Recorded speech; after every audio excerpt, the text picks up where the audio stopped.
Well, good evening, baseball fans. And first at the ballpark tonight, don't even know ballpark we're going to, is Robbie Wartburg, who wins the Robbie Wartburg bobblehead dolls. I hope you're doing well, Robbie. So everything seems to be ginning up for Shanks 3.0. I haven't even downloaded the damn file yet, but looking forward to that. I guess that's going to start soon. I have no idea. That's pretty much Steve Big Clue and those guys. There's Carlos Yaz. How you doing? So I have no idea. I know it's starting soon, and yeah, I'm just mainly going to be broadcasting a couple games. So I really want to try to gear up for the next Ned McGreevy. Looking forward to that since the Shanks League really doesn't take a lot of it takes no commitment at all after the two draft nights. That's really kind of it. So McGreevy's a little bit more involved, but I miss it. So, all right. Robbie started university yesterday. Good for you, man. It's about bloody time. It's about bloody time. You're too smart not to go to school. So, glad to hear it, man. And Carlos Yaz, I hope you're doing well. I hope you're doing well. And yeah. Good. So good things all around. So I couldn't decide what to play, and so I thought, well, you guys could choose the game if I have it, and digital game, not cards and dice. We don't play cards and dice, and then maybe we can look at a list of things that I've got going on. So hey, there we go. There's Tex Ags saying hi to everybody.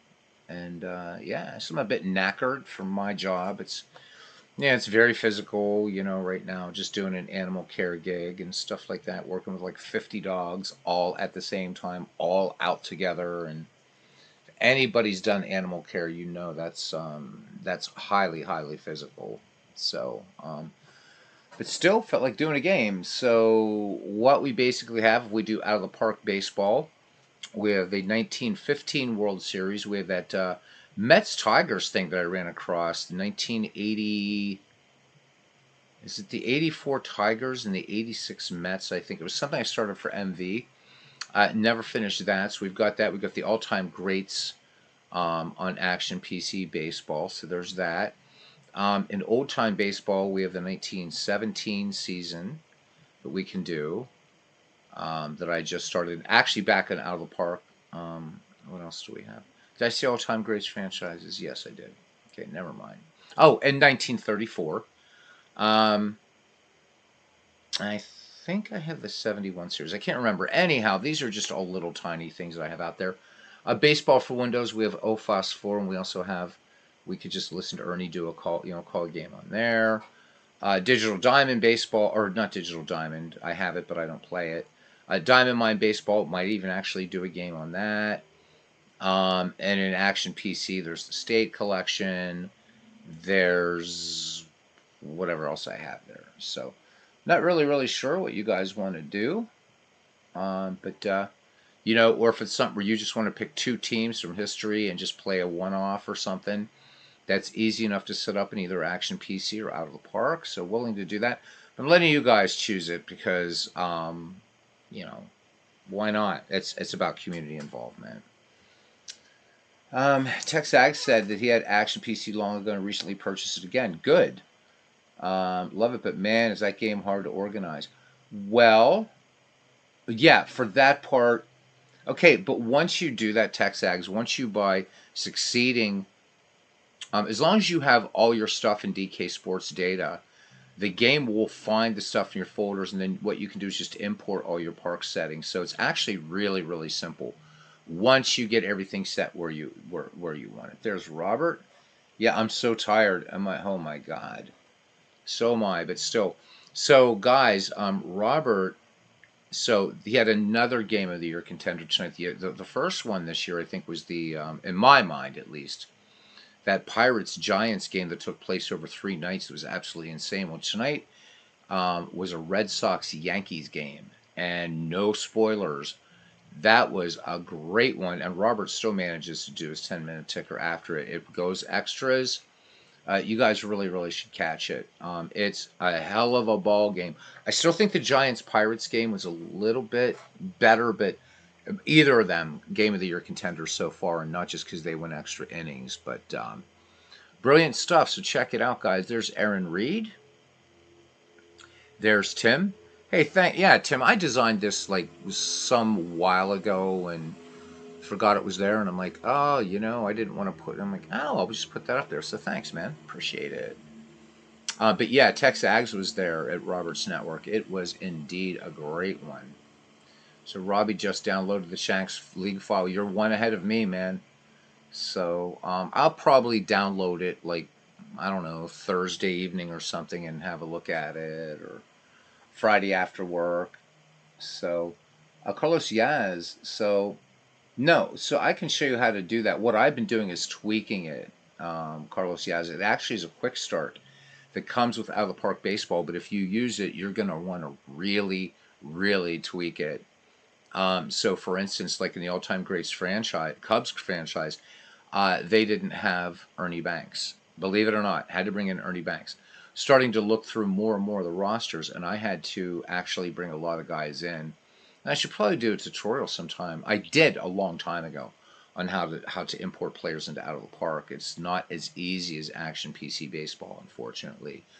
They had Jimmy Fox with the Boston Red Sox, which while he played and had a pretty good career with Boston, he really, really had his greatest years with the A's. So I had to do a lot of trades. I'm still not done with it, which is fun. So I'll probably play through a season of it, and then once I get it to where I want it, I'm going to restart it again. And so it takes some tweaking. There's Cousin Ken. Welcome into Cousin Ken. So yeah, basically, guys, you pick the game, pick the teams, whatever, and if I have the wherewithal to do it, we will set it up and just play it. Can anything be a one-off? Again, we've got the 1915 World Series. We've got that Mets Tigers thing for MV. The State Collection. We've got original franchise All-Stars 4 in Baseball for Windows. We have the 1917 in Old-Time Baseball. These really neat kind of great franchise teams split up into eras and Diamond Mine. And I know I've said, yeah, Diamond Mine doesn't fly, but you know what? I'm going to start doing some Diamond Mine on the channel too.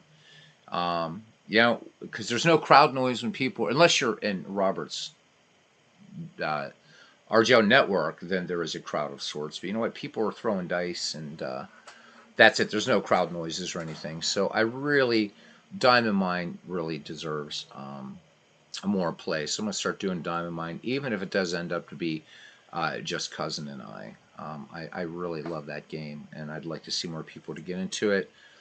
It's a brilliant and incredibly fathoms deep baseball engine. But anyhow, make sure to check out RJO Network. Also, Steve Tate and MV. Steve did a thing yesterday, just discussing the whole Shanks thing with MV, and that's always a treat to have MV and Steve on together. So do check that out. There's Todd B. Todd B says, we don't mind. Get it? Hey, folks. What don't you mind there, Todd? What don't you mind? Yeah, so that one I have, Aaron, is not the same one that like most people have. This one's very, very different. So, and again, heavily modified by me. I like it because you're getting oh, Todd B says Diamond Mine, cool. Because you're getting some players that you're normally not going to see on an all-time franchise league, even in a league like Legends, because this covers, just it's larger than the player pool. So that's one of the reasons I liked it. But again, you can do the same thing in Action PC and what have you. So, oh yeah, this one that I have is very different than the Modern All-Stars disc. I had the Modern All-Stars disc some years ago, but you know me, man. I am the way I am. So TexAgs is suggesting something from 1906, 1911, or 1915. All great years. TexAgs says he doesn't think he's ever seen Diamond Mine. All right. We can do a little bit of Diamond Mine. So as an introduction to Diamond Mine, no bells and whistles. There's no sound, no animation. and brilliant, brilliant play-by-play. It really is. It's good stuff. So it's not one that I'm going to buy a lot of. I have a lot of seasons for it already, and I've bought a lot of stuff for it, and I love it for just doing what ifs. But um, Diamond Mine Baseball was once the game that was used by ESPN, Elias Sports Bureau, and others for predicting season, predicting playoffs, World Series.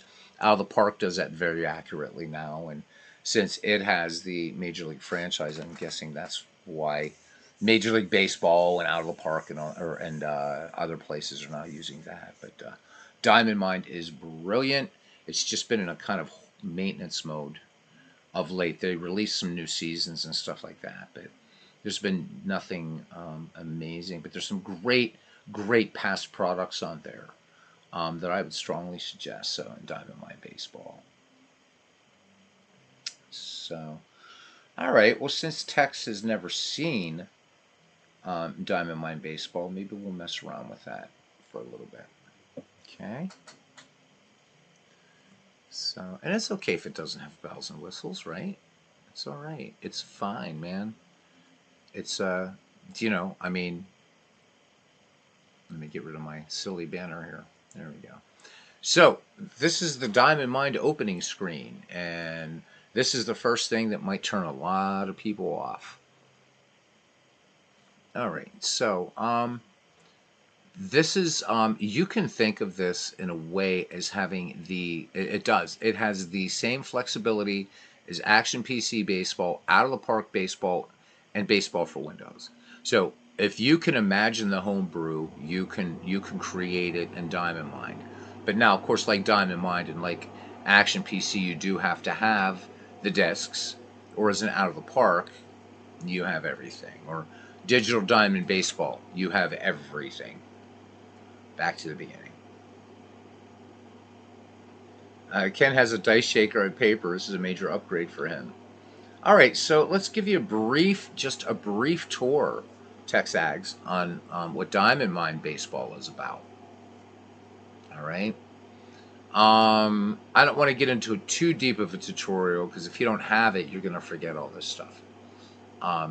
But it does, just like Baseball for Windows, it has a very, very good help system to it. So you can, you can edit transactions and injuries in this thing.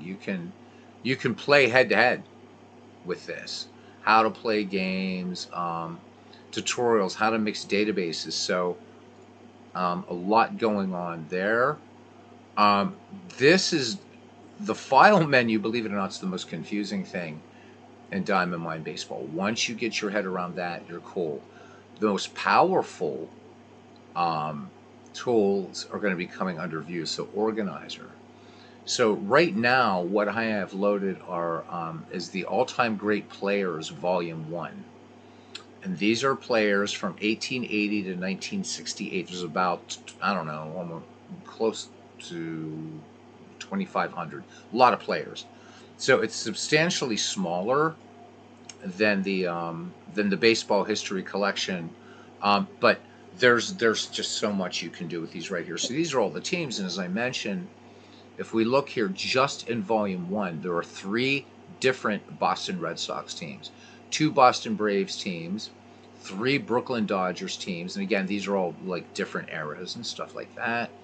3 White Sox teams, 3 Cubbies teams, 3 for Cincinnati, 3 for Cleveland, 3 for Detroit. There's 1 for LA, so when they first get out to LA. 1 for Milwaukee, 1 for Minnesota. Yankees have 3 teams, Giants 3 teams, so on and so forth. The Athletics are represented twice, the Phillies 3 times, Pittsburgh has 3, so on and so forth. Comes with all these ballparks, which is really, really nice. And when you go into game, the ballparks are there. Here are the players. And again, this is just Volume 1. So this is really, really huge. Again, not 19,000 like but come on, this is a lot of players. And then of course everything. This comes with a ready to play league if you want, and there's actually within the ready to play there's 2 of them. So there's a lot. You can change eras in this thing, which is really cool. Um, so standard era, that means nothing. Nothing's normalized, but you can also have, or neutral. You can have a standard era. And that standard era is like 1920 to 1992. The TV era, 1955 to 2002. Pitcher era, home run derby, dead ball. Um, which why they start dead ball at 1903 makes no sense. But there you go. Anyhow, there's the golden age, baby boomers, turf time, and the Y2K era. So it's really nice. So you can, really just go to town with this thing. You can also draft in this game. You can keep league notes, stuff like that. Under game, you can do scheduled game, exhibition games. Again, you can play online against each other. This generates all kinds of crazy reports and a website generator it has with it.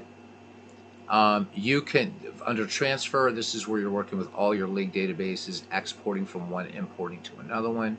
Create a league database, export and import statistics. Good stuff there. All kinds of tools here. Restart a season.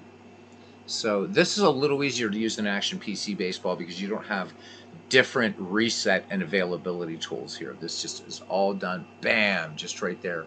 Reset player usage. You can trade players in this, release all players into a huge draft pool if you want to. So very reminiscent of Action PC.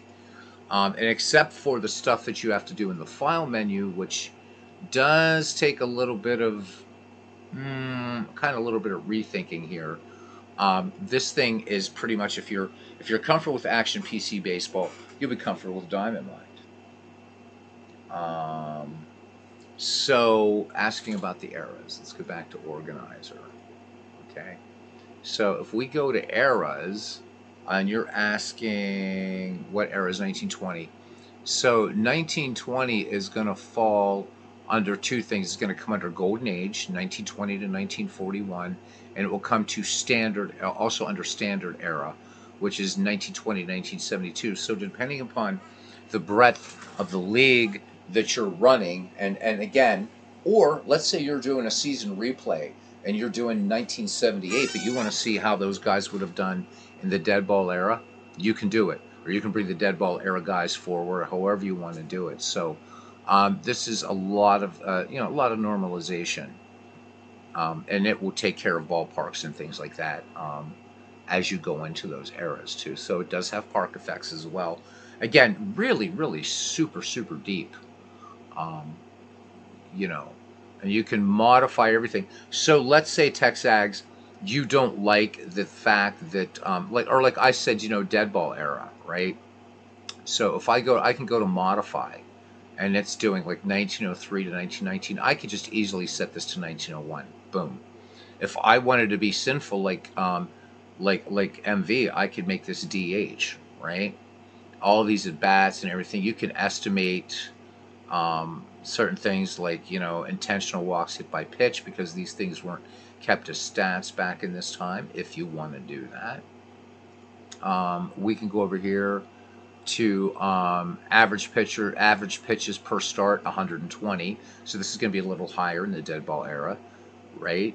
And then error rates per 100 games. So you can see this is broken down by position: pitchers, catchers, first, second, third, short, outfielders, hit by pitch rates. You can get super, super deep into this.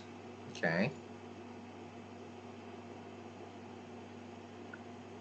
Yeah, so you definitely can do it. World's Worst Gamer says, "I'd like to see Insta-Sim results from a fantasy league played to see if you get better pitching and hitting numbers than we have seen with the fantasy leagues and Action PC Baseball." There's Mike Sports Time Machine. Welcome in, Mike. Todd B says, "So could you set up the Shanks League in this game?"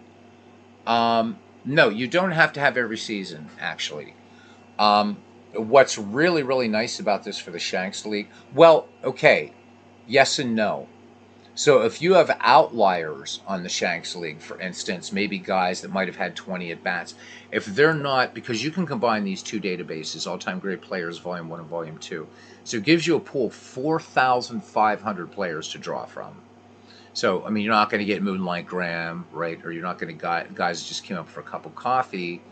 Whereas in the baseball history collection, although this isn't true, you're supposed to have every retired player. It doesn't, obviously. Um, but that's okay. We still love it. So you could come very, very, very close to doing a Shanks type league in Diamond Mine Baseball. You really, really could. I mean, I could bring up those rosters and we could search for players and probably find them in here. In fact, in our very, very, or in our McGreevy League, which is really easy, Robbie, although there were changes he probably didn't know about this, which gave some anomalous results because you got a set era in this, and this is probably where it should have been. But it's excellent. It's excellent. There's Dwayne Marks. Good to see you, Dwayne. All right, so let's look at a couple other really cool things here before we actually maybe do part of the game. If we go back to, we can go to we can go to rosters and manager profiles. And again, this is just 1880 to 1968. The other disc I can load in very, very easily. So let's have a look at the Chicago Cubs. All right, so we're looking at the Chicago Cubs, and this is the roster for this team of Chicago Cubs. This is called N1. So this is going to be very early, early Cubbies. And what you'll notice right away is why you're going to get no names like Evers, and Pfeffer and Zimmerman and all these guys, right? And pitching, there's Brown, Corcoran, Clark Griffith. So this is the old timers here, man. Ed Rollback, Jack Feaster. They're all in here, all rated, right?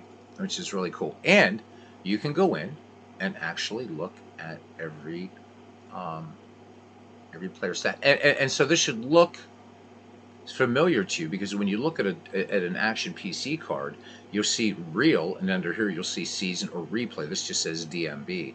So in this season right now, Three Finger Brown, he's 1 win, no losses, and just because this is so massive, this would take so long to play through. Look, you've got your rotation over here that you can set up. Let me close Three Finger Brown's card. So you can set up spot starters, mop up, long relief, your setup versus left versus right, closers versus left, closer versus right. You can set up usage for strict usage, or what have you want. Set up your rotation size, all that kind of stuff. You have other actions here. You can erase the entire pitching chart. You can generate a pitching chart, generate a manager profile. So something very, very important when you're wanting to do this. So if you go to manager tendencies, here you go. For manager tendencies, just like you have in Action PC, everything is set to neutral. So if I want it, which is what we did in McGreevy, which we sent manager tendencies, and Robbie did try to set these, but these don't exactly correlate. So, but if you want more stealing, you're going to bump this up. More hit and run, bump it up. Just running in general, bump it up. Pitch around. Dead ball area, you're probably going to want to lower this. Intentional walk, you're going to lower this. You didn't see a lot of intentional walks in those days. Pick off throws, crank it up. I'm just leaving everything just out right now, just so I can kind of test things. But you can do this. For the current season, preseason, save your manager, and you can even go in here and again, great help file, just like you have in Baseball for Windows. It's huge. It's used, right? So under manager tendencies, right, we can even go to player tendencies. So you want to deal with player tendencies, do it. This is super, super, super, super deep. And then, here you go. You can, oh my God. I mean, we could be here all night just talking about this. You can do complete roster management. You even have a depth chart here for each position. So again, just like Action PC. I don't know which game's older. I think this one might be a little bit older. I'm not sure. Would need Steve Tate. So hey, there's Michael Silva, who is, of course, a legend in the Out of the Park community, and now we are so happy to say has joined the Action PC community. So we're looking for Michael to, and I'm just checking up something here really quickly. Going to be joining our next Shanks League. Hopefully, we can pull him into our next McGreevy as well, which would be really super cool. So, just answering here. There we go. Oops. Always, no, you got to be careful of spelling errors. All right. So deep question. Yeah, feel for anything with the road. Yeah, no. Okay, so yeah, there is a. The only thing we won't do on here is a Shanks League game. So, because I mean that might be ready, but within certain parameters. But Texags had never seen Diamond Mine Baseball, so kind of giving them the dime tour here. The game that has no bells and whistles but big clue will also attest to this. This thing is amazing. It is great. It is such a great game. So again, there's a lot going on in this game, and do it. All right, so and from here, which is really really nice. So let's say I've saved. I can save my manager tendencies. Then I can just pick another team. Maybe I get down to the Detroit Tigers, start fussing with all this, setting everything, and yeah. So it's again, I think if you're comfortable with Action PC Baseball, except for that file thing, and I'm not going to do another tutorial unless more people actually do buy Diamond Mine Baseball. I'll be glad to show you how to do things like create empty databases, restore databases, install, because installing databases is actually the trickiest thing to do here. But once you get the hang of it, it's really, really simple. Showed Cousin Ken how to do it, and he knocked it out of the park, if you excuse the very, very, very bad pun. All right, so um, so they're okay. Well, yeah, they're expensive if you get the deluxe pass season. Pass seasons. If you get the classic pass seasons, they are a little less expensive. But here's the thing, okay? If you're gonna buy this for season replays, number one, Imagine Sports Diamond Mine Baseball is cool. That somebody they've never gone back before 1927. They're starting to now, but for years and years, all the seasons from 1871 to 1926 are available as free downloads. Just go grab them.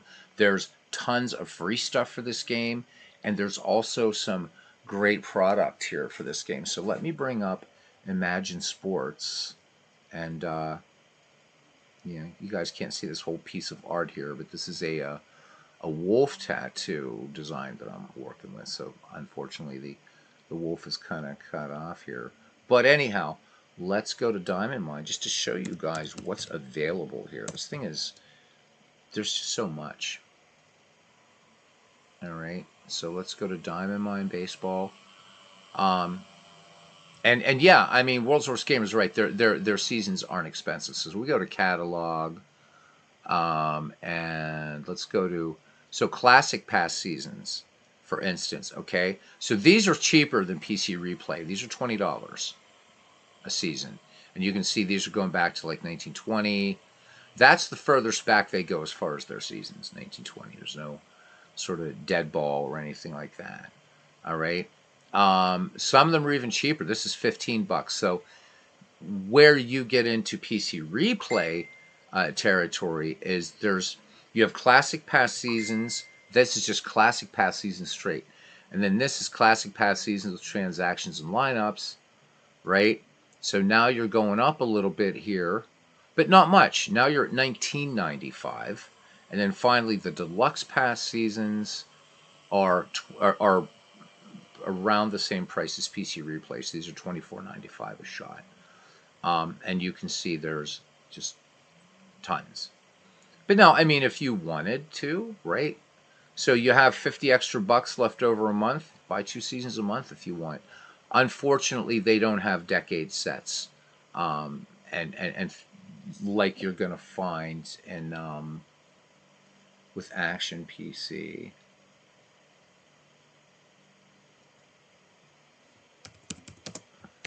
So, I'm getting bombed here for a second.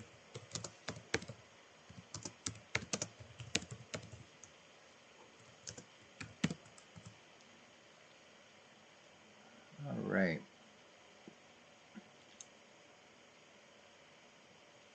So Dwayne Martz is having some issues with Action PC Baseball. Maybe we won't do a game. Maybe we'll just go over some things in these games to kind of help folks with questions.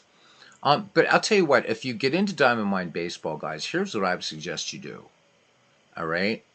So, number one, you want to have something fun. So, here are all the All Star games up to 2008. All right. Every one of them, even the years that they played 2 All-Star games.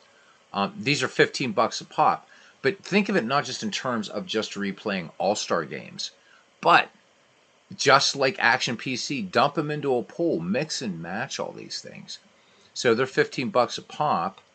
Every once in a while, yeah, here you go. So you get a special bundle price. So they do have so buy any 2 All-Star team, All-Star teams database and get the third one free.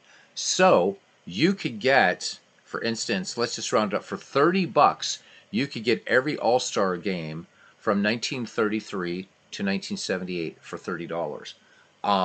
Now, if you have every season in Action PC, of course, you can do all the. You've already paid for the pain, dude, and you can make every All-Star game. But 30 bucks, that's not bad. You want all the All-Star games, it's going to cost you 60 bucks, but you're going to get one of them free. The other one is the all-time greatest players. This comes in 2 volumes. So if it says here, so if you buy volume 1 together with volume 2, and get the all-time greatest players volume 2 date for you get 36% off the regular price of the second one. So add both items to your cart and you enter this code and you get them all. So this is again, it's 1880 1969. This picks up 1969 to 2008. Again, I've said they've been in maintenance mode, so they haven't exactly added to this yet. Hopefully they will. So it's good. I'm going to show you a couple other things that's really really really cool with this that you should pick up. The all-time greatest teams, man. And there's even a worst of the worst teams. These are 20 bucks a pop, and if we click on this, so we go to select options. This is going to show all the teams that are just on this disc, and it's insane. And once again, let me just bring that up here.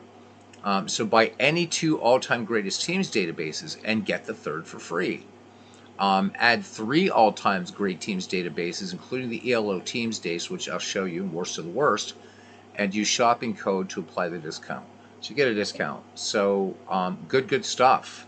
There's a lot of teams on here, right? And when you start putting all these together, there is there are 8 volumes of all-time great teams. Now, if you buy these separately, all right, so 8 times 20 is $160. Certainly, this costs way more than baseball's top 160 teams. This comes out to, I think, 180 teams. So this is a bit more expensive than Action PC in that way. But still, good stuff, good stuff, good stuff.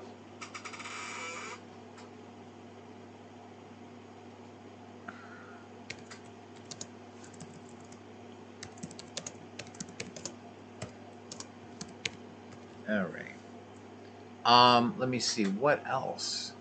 What other goodies do you have in here? There's also, I mean, let's see if they have your feature items. I have no idea. Somewhere on here is the ELO teams. So if you don't really want to start with that, I think that's still available. Maybe it isn't. I don't know. Let me see. They may have discontinued that. Oh no, there we go. So you want to get it? You want to get cheap entry into Diamond Mine Baseball and test it out for $15. All right. So this is basically this is 64 best teams of all time based on the ELO rating system, and you can look at that yourself and see what that means. It has nothing to do with Electric Light Orchestra, the band, and puts them in one place, making them available for you for any project that you wish.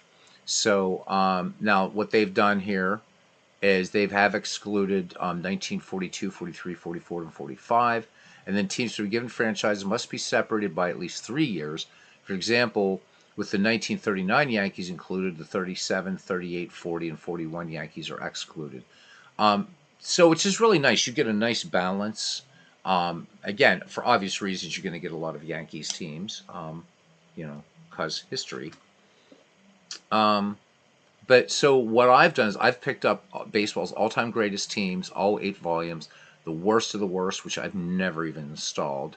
This ELO one, all-time great players, volume 1's volume 2, and a ton of freebies for this game as well. So that's all the stuff going on in Diamond Mind.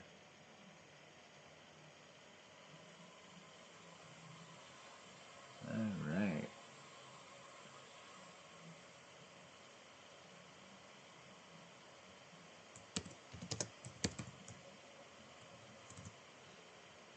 All right. So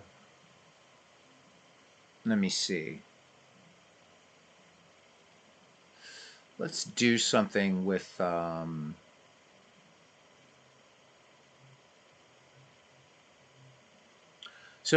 Dwayne, how up to date is your first is your photo database? How do you have it set for as far as what it's defaulting to? That would be the first thing that I would troubleshoot. All right, let's just do a quick look around here now. Let's get out of all this stuff and all this glorious wonderfulness. So if you go to game, you can play scheduled or exhibition. Um, and so we'll just go to scheduled for right now. But just like Action PC Baseball, you can play any teams against any other teams.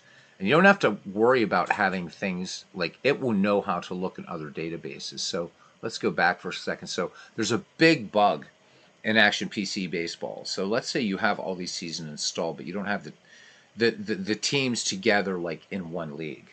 And so when you try to do an exhibition, the thing bugs out. It'll mess up all kinds of logos and things like that. That won't happen, which is really really nice. So that's a nice point in favor.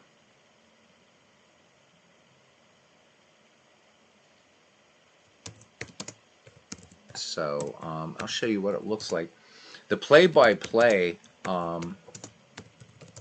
is, and sorry you hear me typing on here. I'm doing some a little bit of things here. So Robert says, I love Action PC because it's so easy for me to use in order to set up your inside pitch games. Yeah, and I mean, there's this is probably just as easy, actually. But yeah, Action PC is brilliant. But I want to give this one some love because it really, really doesn't get the love it deserves. So let's do game, and let's do a scheduled game. I've got one in progress, but see up here, so you can choose 1 or 2. So look at all these teams here. This is just for all-time great players, Volume 1. And I'll show you Volume 2 another time or maybe later. But I can go down to 2. Boom, watch, look. All that's changed. So these are going to be some later teams up to 1968. Now, if I were to switch this active database, then it's going to be players up to 2008. So it's really, really, really, really nice. So if I were to pick Orioles 1, Milwaukee 1, we'll double click on it. So here you can set up your options. So I like to have this as all, show all plays. Pause after each play. Box format I like to have as expanded. And then player pictures, depending upon where you get them, the most common ones to find out there are 90 by 135. Okay. And then where do you want the location, stuff like that. All right. Here you can set up who's going to manage. I'm just going to let computer do computer. And then colors text for everything for the lineup for the bench. scoreboard, dimensions, all that kind of stuff. You can do that, but we just click OK. And get ready to be simultaneously underwhelmed and probably enjoying an amazing play-by-play. So,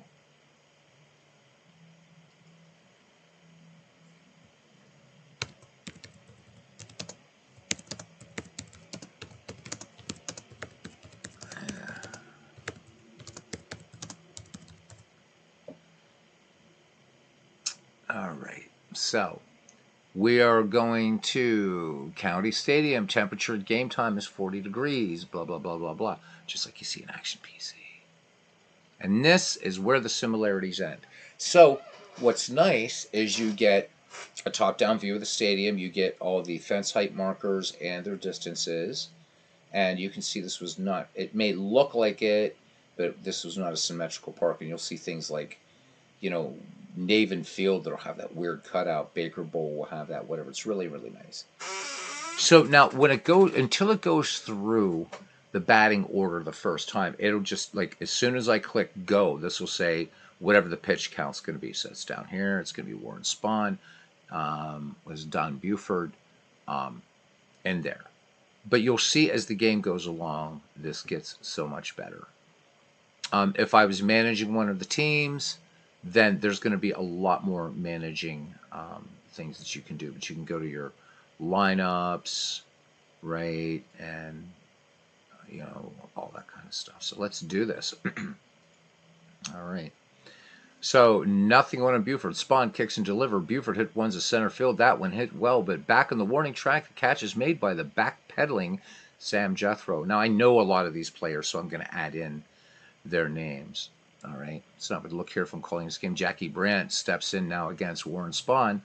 One down. So this is the Orioles Braves. And 1-0 the count from Spahn. Spahn offers long fly ball out to deep left field. Jones spins around, recovers, and makes the catch at the track. And it'll just get better and better as we go along. All right, Bob Neiman steps to the plate. And again, we can look at Neiman. If I wanted to look at Neiman's card, double-click it. There it is. It's up there. The nice thing about this play-by-play is it will... So in Action PC, you know how you sort of mouse over, see what the guy did? The play-by-play will tell you exactly what he did his last time up. It's really cool. All right. Here's the pitch from Spahn. Well hit ball to right center. Both Jethro and Aaron on the run. They can't get it, and this is going to roll until the fence stops it.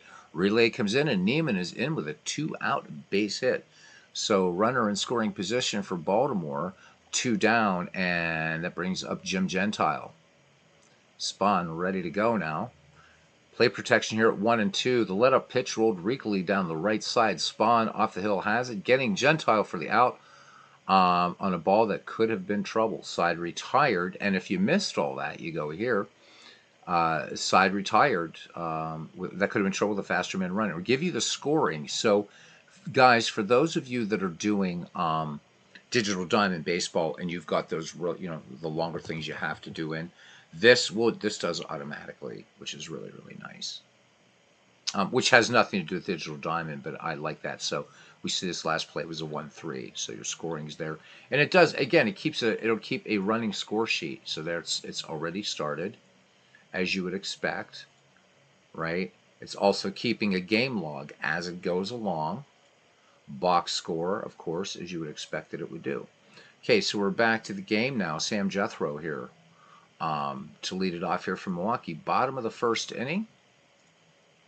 Okay, go back to this. And the ball one delivery, a shot on the ground. The throw to first, and Robinson throws out Jethro. Score that one 5-3. Here's Earl Torgeson.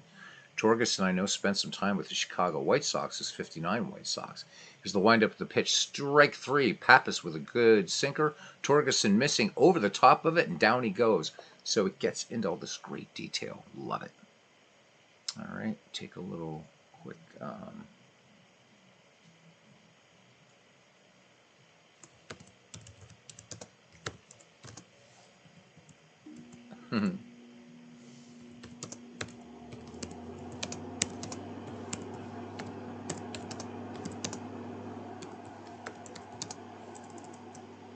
God, sorry. Just give me a second, guys.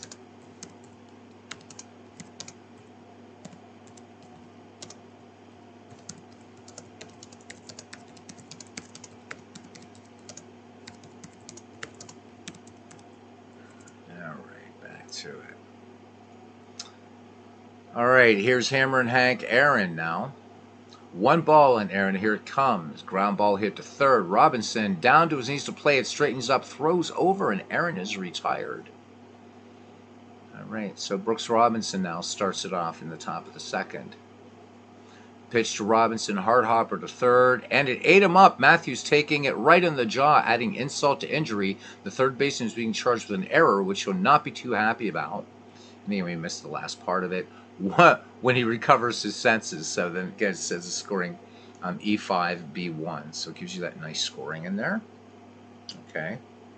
Yeah, you can, but it's already built into this. But Todd Beebe, yeah, you can definitely add that. All right. Gus Triandos, the pitch, the off-speed pitch in the air to right center. Jethro and Aaron are after it. Juggalo signals for it, and he has it one down. Now you can change options, so if you feel like you're really rushed, and especially if you're a content creator, if you want to do delay between messages, right? I can just nudge that up a little bit, and this is going to go a little slower now. Left-hander comes to the stretch. Tasby ahead 3-1. Here's the pitch. There's a long drive way back in right field. Aaron retreats further, and he'll make it on the track as that one used up most of right field. So it's adding in these nice little things that you're here like Ernie Harwell would do, right? All right, here's Bob Johnson. Here's the 1-2 delivery. Johnson swings, and he's out on strikes. He tipped it, but Crandall held on to it. All right, so tied, retired. We go to the bottom of the second. I want to go through each lineup once so you see what it does. And then we'll end this game. Here's the pitch. Line shot right to first. Gentile jumps, but it's out of his reach. Brand is over to cut it off, and Matthews has a single. And then you can embellish. Brand gets it back in, of course. All right. So here is Mac Jones. Here's the pitch to Jones. This one, a comeback to the box. Pappas finds Johnson, but took way too long to do, eliminating any chance of getting 2 outs. So fielder's choice for Jones, and here comes Dennis Mankey. Jones being held by Gentile. The 1-1 pitch on the way. Bounce to Johnson near the bag. Underhands it to Buford, who, making a nice adjustment, flings it to first. Double play. And we'll go to the third. And that's, again, so you're looking at getting your notation there. It's a 6-4-3. Boom, double play. All right. Spawn on the rubber, the 2-2 pitch to Milt Pappas. Swing and a miss. Pappas changed something up and in. An awkward swing, and he's out of here.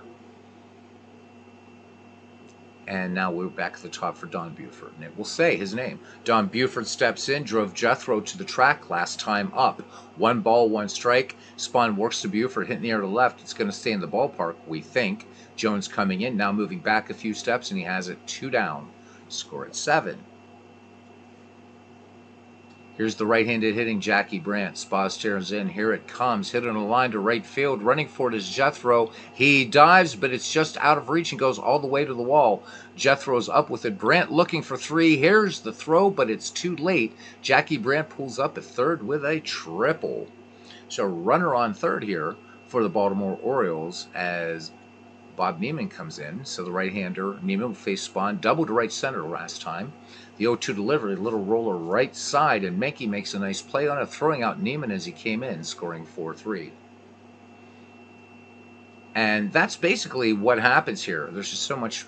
So Gimpy, it will use like, so it will use the actual nicknames. So really, really cool. So here, Gimpy with the 1-1 pitch hit on the ground to Johnson, who gets a big hop. 1 out here in the bottom of the third. So, yeah, it can get very witty. It's really, really crazy. I'm getting quizzed on movies here.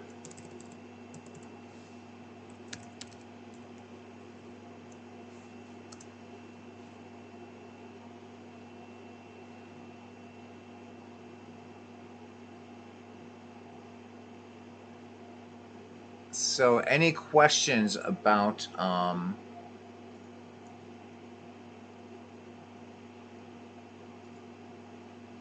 yeah, so I mean, I think playing this just on your own though, you'll find yourself really getting, I think at least, getting very involved. And this is a really deep baseball engine. We'll continue for a little bit more.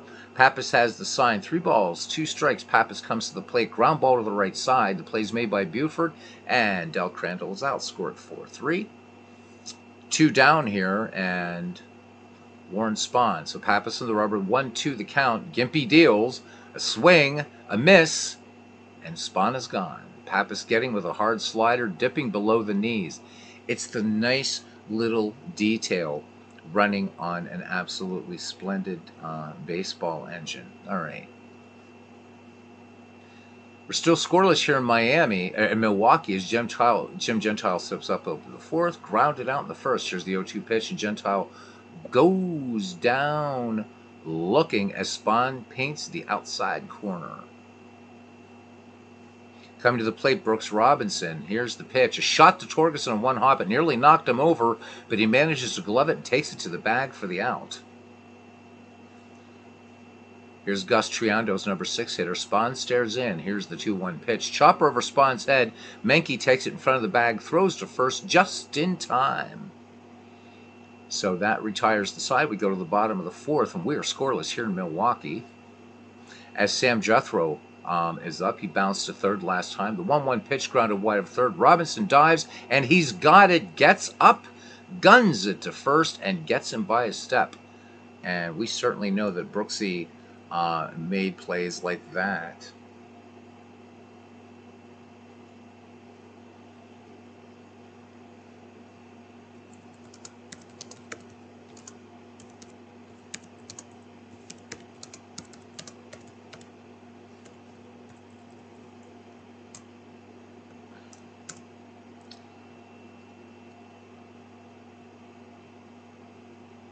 The answer is true.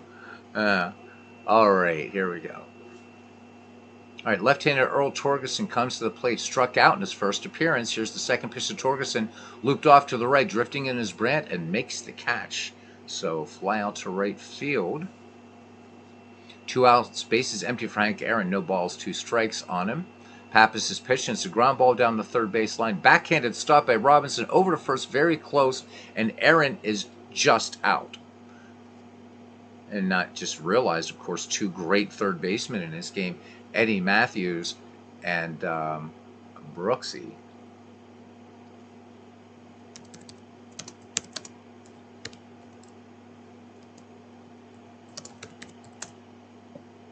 All right. Let's do another inning. Fast-moving game. We have a scoreless ball game here as Tasby leads off for Baltimore in the 5th. A bid for a homer last time up. Here's the 3-1 offering. Screwball well off the plate. Spahn issues the free pass, and Tasby is on. Down here, of course, you can see his running average is average, right? His running rating is average, so that means when the ball is in play. Again, that would be like the speed or the speed rating in out of the park baseball. And of course, here you have he's not a good base stealer, so S poor. So again, the STE.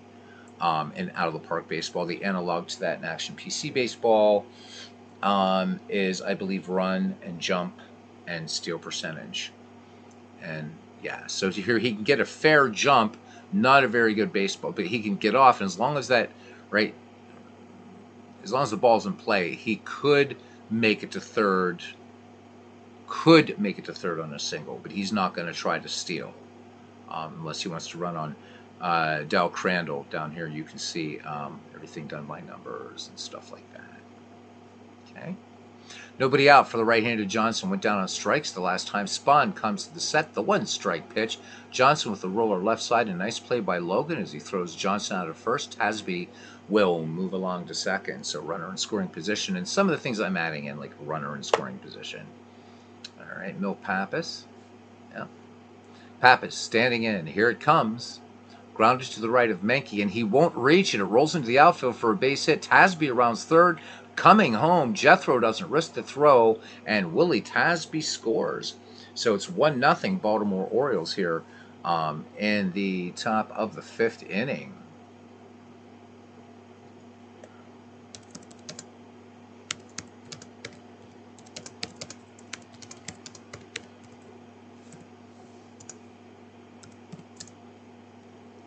All right.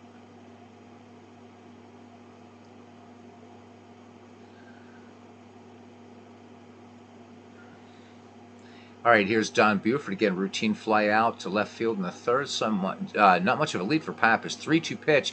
Sinker missing inside and down to second goes Pappas. Again, probably should slow this down a little bit more as Buford draws the walk. So I'm feeling really breathless here. So let's kick this up just, well, maybe not that much. Let's try that. All right, here we go. Number 2, Jackie Brandt steps in. A triple off Spahn last time. No speed at second. Here's the pitch to Brandt. Strike 1. A sinker called down at the knees. Crandall makes... Yeah, it's still going too quickly, or I'm too tired. Crandall makes a snap throw to second. Pappas is back without a problem. So when I do games, I actually only look at the play-by-play when I'm not sure of what happened on the field. So, but I hope you guys are enjoying this. I mean, at least this little demonstration.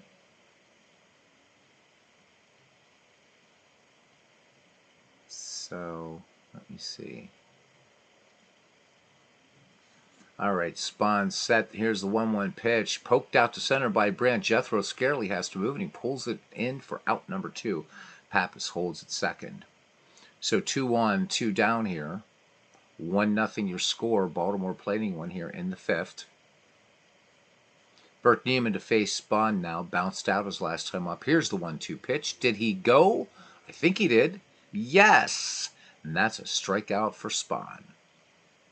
And that ends the inning and da-da-da-da-da-da-da. All right. Now the number 4 hitter, Eddie Matthews, outfield, pulled around towards the right. The 1-0 fit pitch on the way, on the ground in the hole on the right side. Buford ranges far to his left. He gloves it, tosses it to first, and Matthews is the first out. Score that one 4-3. Left-handed Mac Jones in there. Hit into a force play last time at the plate. He's 2-1 now. Pitch coming. Hit high in the air to right center. It's deep but playable. Brandt makes the grab, crossing onto the track. Right-hander Menke takes a stance. Here's the 1-2 pitch. It's in there below the belt, and Pappas strikes him out. So that ends the inning. We go to the top of the 6th, still 1-0. So you get an idea. You get an idea of what this is about. All right, so Robert's going back to work tomorrow. Good to see that. So what I'm going to do...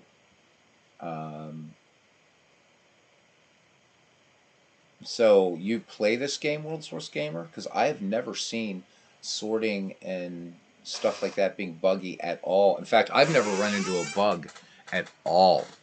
And I'm going to go ahead and save this game. I've never run into a single bug whatsoever in Diamond Mine Baseball. So I'm curious what you're talking about.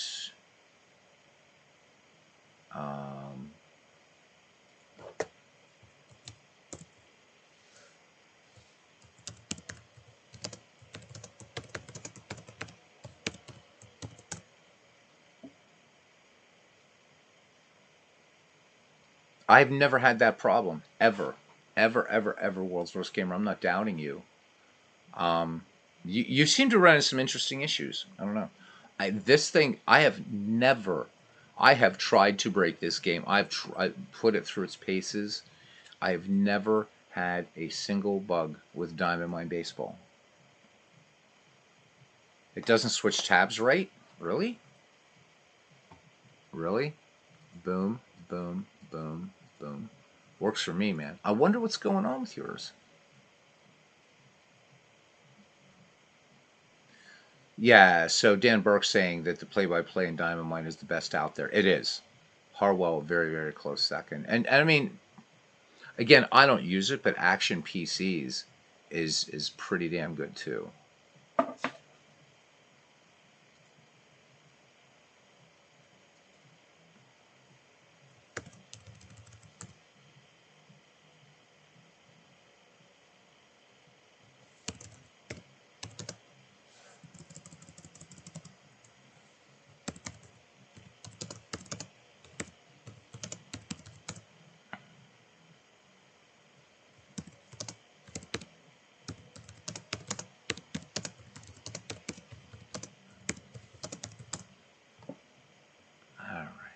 Yeah, I mean, I'm not. I can't find an auto draft either. It's here. Yeah, so TextX, I really don't pay attention to it. Action PC, but I mean, I'll look at it every once in a while. It's pretty decent. But this is really, I think, the best play-by-play out there as far as just for straight up text. Believe it or not, Out of the Park's play-by-play is pretty good too, and I've shown Out of the Park 8 on this channel. So well, I guess that counted as our game because we talked about a whole bunch of stuff. So I'll probably finish that one offline. But that's Diamond Mine Baseball. Um, I'm really, really surprised that you're having all these problems with Diamond Mine Baseball. This is the only digital baseball game I've ever played to never ever have a crash. So interesting.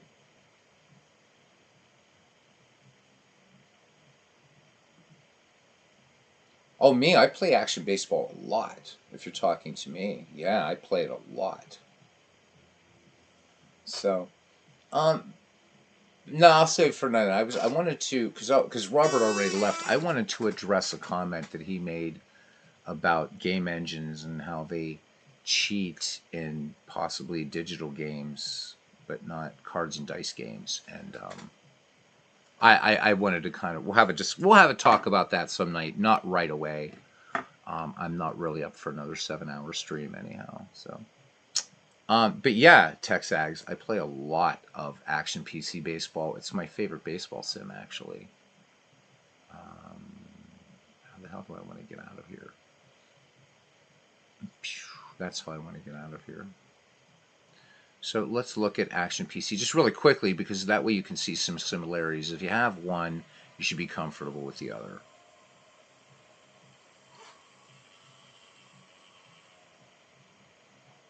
Yep. Oh, you thought I was saying I did not play it. Okay. Yeah. Oh, yeah. I love this game so very much. Just absolutely love Action PC Baseball. In fact, I have a 1929 World Series set up and ready to rock.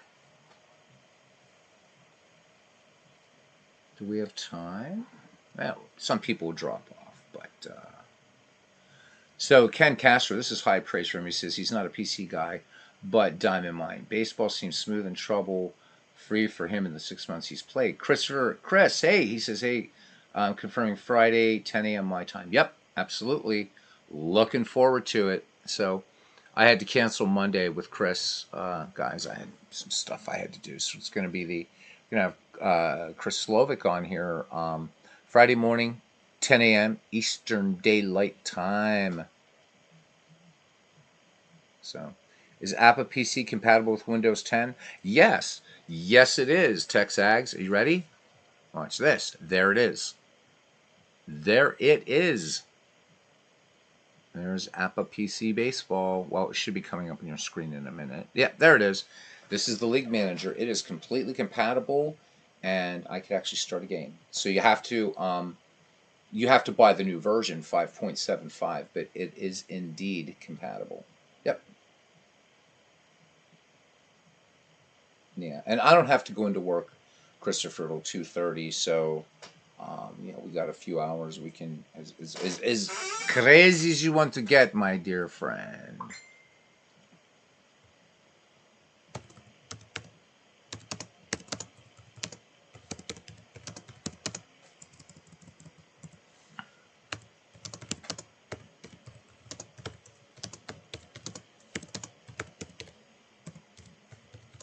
Hmm.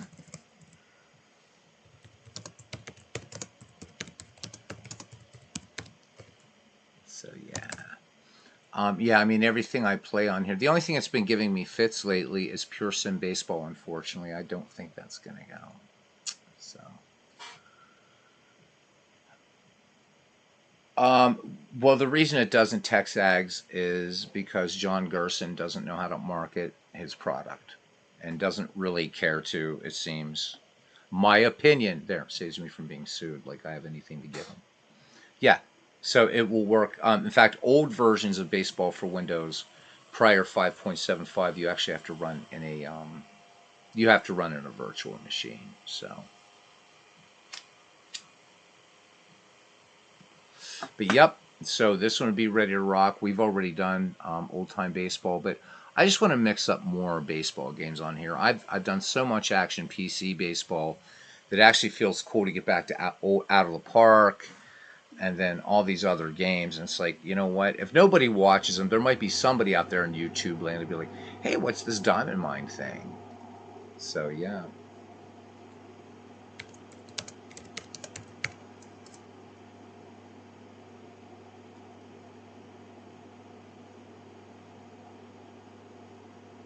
Stubby's going off food.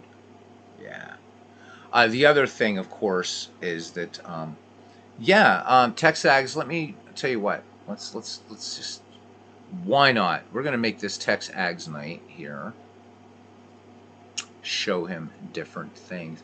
So yeah, this is baseball for Windows, as I've talked about many times. This is APA's product, and to me, it is far superior than Strat PC for many, many reasons. Not just Ernie Harwell.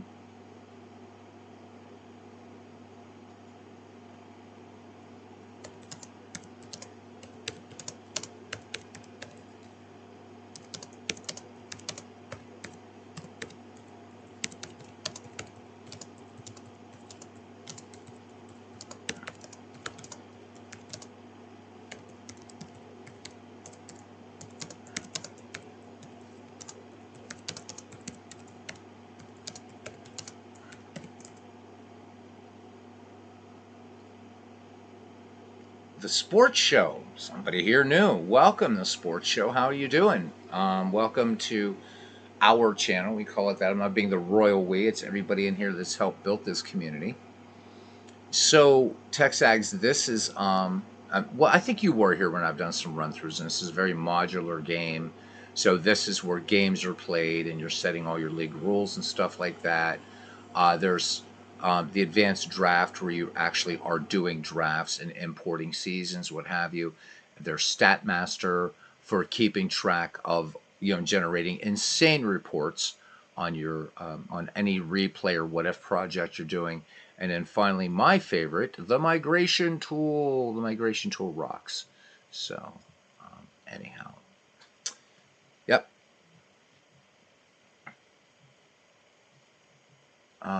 So there. So we ended up not playing a game today. We played 5 innings of a game, and that is it. That is it. Oh man, thank you very much. That means a lot. It means a lot. I'll definitely be subbing to you after I end this broadcast. But in fact, yes, I've watched a number of your Apple PC videos. Oh, I got you into it. Oh, okay, good. Then I don't have to go into any tutorials about this excellent game, though. Dan Burke says, although I believe they don't have the migration tool anymore if you order it now. Well, if anybody wants the migration tool, just let me know. I mean, because they should have. You actually don't need the migration tool. So if you have older seasons, all you have to do is just copy them into the proper directories, and you'll be okay. You'll be okay. You really don't need it. I don't know why they took it out. In fact, there's even instructions on the Delta forums. So.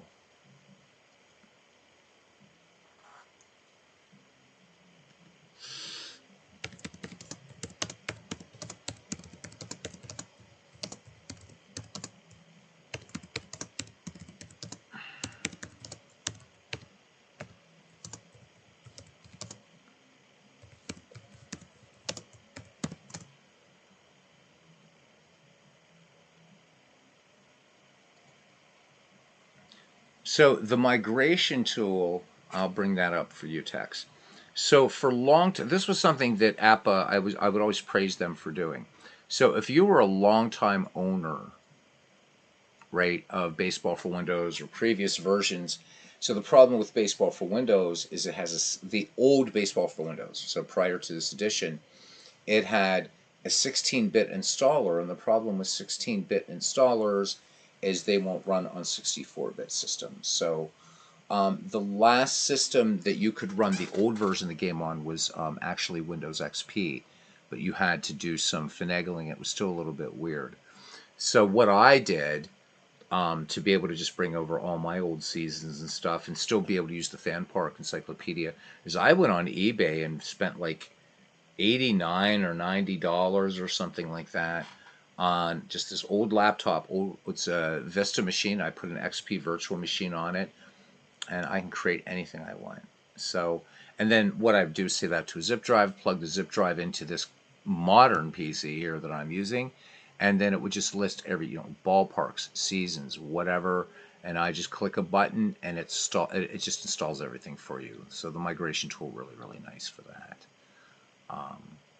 The one thing too, I don't know if this does it. I don't think this is a way to bring BCK files into BKP files. So that's the way backup files were done.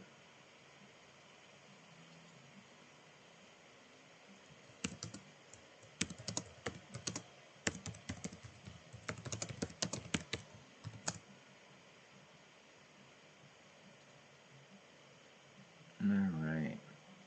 Well, you know what? We're up here, and let's just do a game. We'll just do a game. Let me make sure I have Action PC closed. I think I closed it. Yes, I did. All right. No, it does. Okay, so it does not. TexAgs. It comes with some classic ballparks, but I can point you to all kinds of ballparks. In fact, I'll send you some in the Discord. It's fine. Okay. Do I own the old version of Dynasty League? I do not, but I know where it's available. I'm going to be buying it because I want to take a night and show a lot of these old baseball games. So I'm going to be picking up one that we were all intrigued with in a chat I did the other day called Epic Baseball. So I'm going to be picking that up, Front Page Sports, probably about 10 or 12 of these things, and showing them off in the channel, making sure that these are things that can easily run, you know.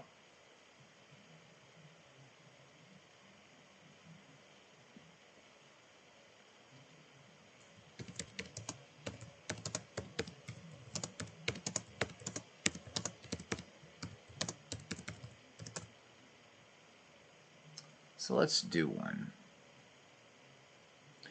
Yeah, no. So TexAgs, let me tell you, I can send you a link that will explain, quote unquote, explain how to make your own ballparks in APA. Good luck, man. I have tried on and off over a number of years, and I would rather get like a root canal every day without anesthetic than trying to make ballparks for APA. It is, oh my God, it's awful. It's awful, awful, awful. I can hook you up with a ton of ballparks, man. I can show you what I have as far as, and I haven't installed all the ballparks I have in this yet. But let me look for rules. So you'll see a window pop up here in a minute. And you can see here, I've got a lot of ballparks for APA. So Tex, I'll hook you up. Don't worry about the ballparks. Okay. I would definitely look. There's a nice Polo Grounds. Let me see. Yeah, there's a nice Shibe. Now see, like this Shibe was taken actually from Old Time Baseball. So, but they work. Their Sportsman's Park again from Old Time Baseball, and I've seen a lot of baseball games. But look, there's a modern Comerica Park. I don't know why that says. Yeah, I guess that's Old Coors Field. There's Dodger Stadium, Ebbets. So don't worry about ballparks, man. I'll hook you up.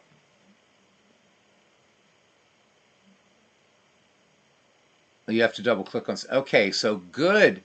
I am glad at least you figured it out because I have never, ever, ever, ever. You pick up Dynasty League, Todd, on this site that I'm talking about for like $8.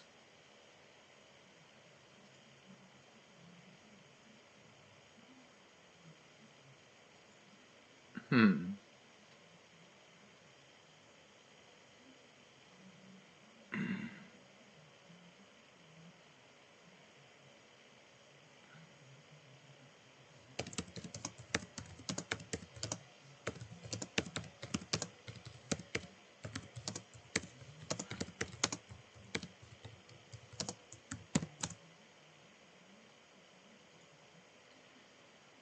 What site is that? It is. I will put the link in the chat for you, my erstwhile friend Todd B. And it is called oldgames.com. It's $7.95 for 1 day of downloads, or $11.99 for a whole month of downloads. And dude, there is a ridiculous number of games on this site. So let me put this in the chat. And in a chat a few days ago, we actually went into depth. There it is. You don't have to worry about viruses, whatever. Everything is clean. Just when you download stuff, if you don't feel like messing around with DOSBox, make sure you download any game that says easy setup, and that automatically has it configured. This is for picking up old-time baseball games and old-time role-playing games, old-time computer games, whatever. It's really brilliant. I showed it off a little bit, Texags, I think on a Friday or Saturday broadcast last week. So, I mean, if you guys want a quick review, what the hell? Let's just do a quick review of it. We're not going to get a game in, and that's fine with me. So, welcome to oldgames.com, gentlemen. And that's exactly what it is. Mostly everything here, these are going to be like old DOS games. So let's do a search for baseball, because isn't that what we love? So look, here's some of what they have. Not everything. Here's Championship Baseball. This guy is from 1986. There's Epic Baseball. This one really intrigues me. I really want to pick this up soon. There's Yab Baseball, Backyard Baseball, Radio Baseball, Old Time Baseball, which to me is the gem. The first version of Baseball Mogul was on here. Bo Jackson Baseball and TV Sports Baseball. They're still the same. Street Sports Baseball. ESPN Baseball Tonight is on here. Backyard Baseball. MVP Baseball 2003. 2004.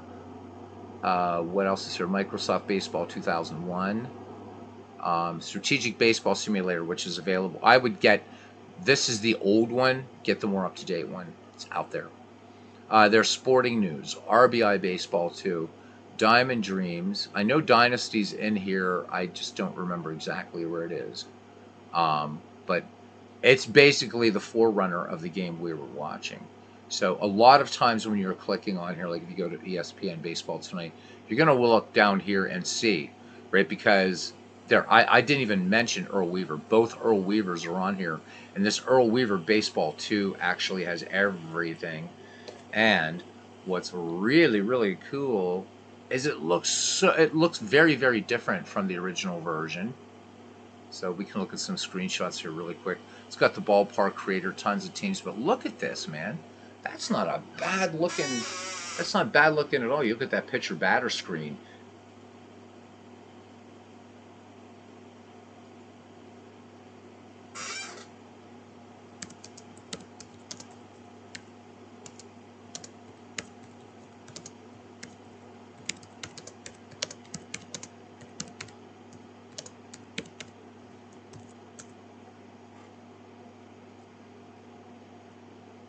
No, you don't. So check this out, Todd. And let me bring this back down again. I just wanted to bring these up so you guys can see. So anything here, Todd, when you're on this site, if it says easy setup, and for here you can download the commissioner's desk. That's fine. Like for main games, when it says easy setup, you don't have to mess with DOSBox. All right. So I was talking about, what was it? Epic Baseball. Epic Baseball, easy setup. I download it, run it, boom, it goes. No, there's no Lance Hafner games on here.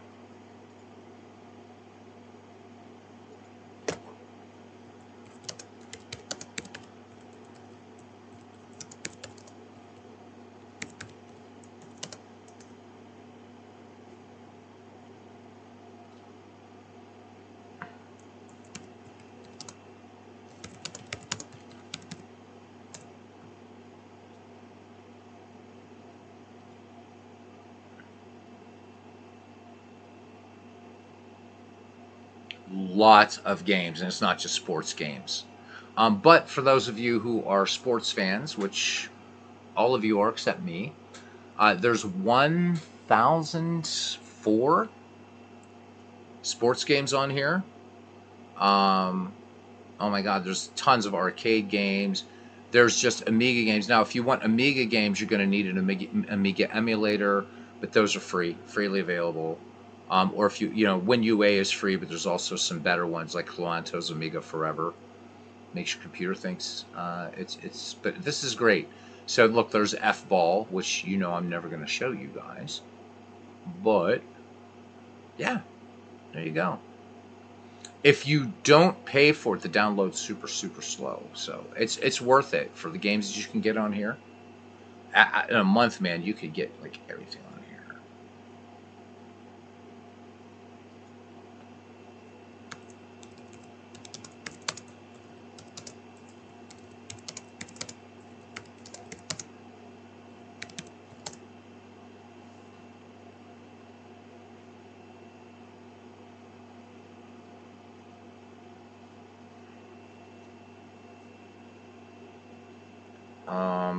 I have no idea. I'll do a search for basketball. There's only one sport I won't search for, but let's do basketball and let's see what's here. Again, this thing is always growing.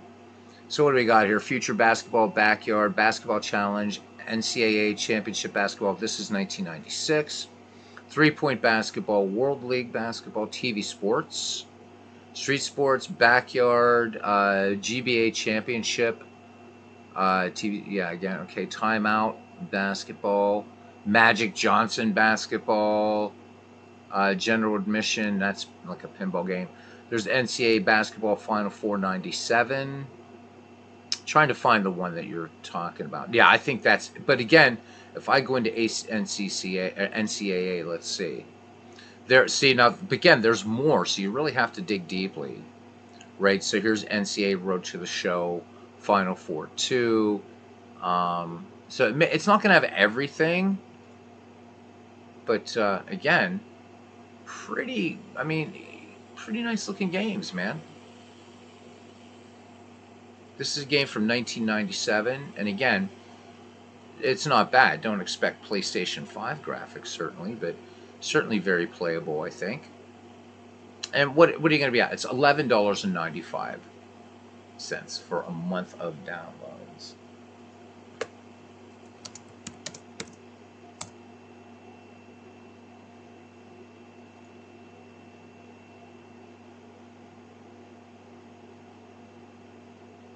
Oh boy, that's a long story for another time. Um, so I, but one of the answers, Tex Ags, is I'm not a sports fan. Believe it or not, I'm not. I am just a baseball fan. I have billions of other interests, so this is another thing into it. But a baseball, unlike any, there's no other sport that has the history, the lore, the way it's inextricably bound with the culture, the history of this country. So I approach baseball from kind of that angle, I suppose. I also believe that it's the most difficult of games. Of the four major sports, it's the most difficult. I know the other ones are difficult, but come on, best hitters in baseball fail 70% of the time. Um, I think that's another reason. And because I'm also an artist and a magician and a musician, and um, I study history, I do amateur astronomy, I'm into all kinds of causes and stuff. I don't have time to be a sports fan. Um, and there's nothing wrong with you guys that are like totally, that's awesome that you can find. Robbie is probably the biggest sports fan I know. He's waiting for a curling simulator and a hurling simulator and everything else. So, um, there's other reasons I don't like F-ball either. But yeah, um, I'll watch like guys do other sports on here, like football, F-ball. I've watched it enough to know it just doesn't appeal to me, and but there's nothing wrong with it, and certainly nothing wrong with F-ball fans. It's just not my cup of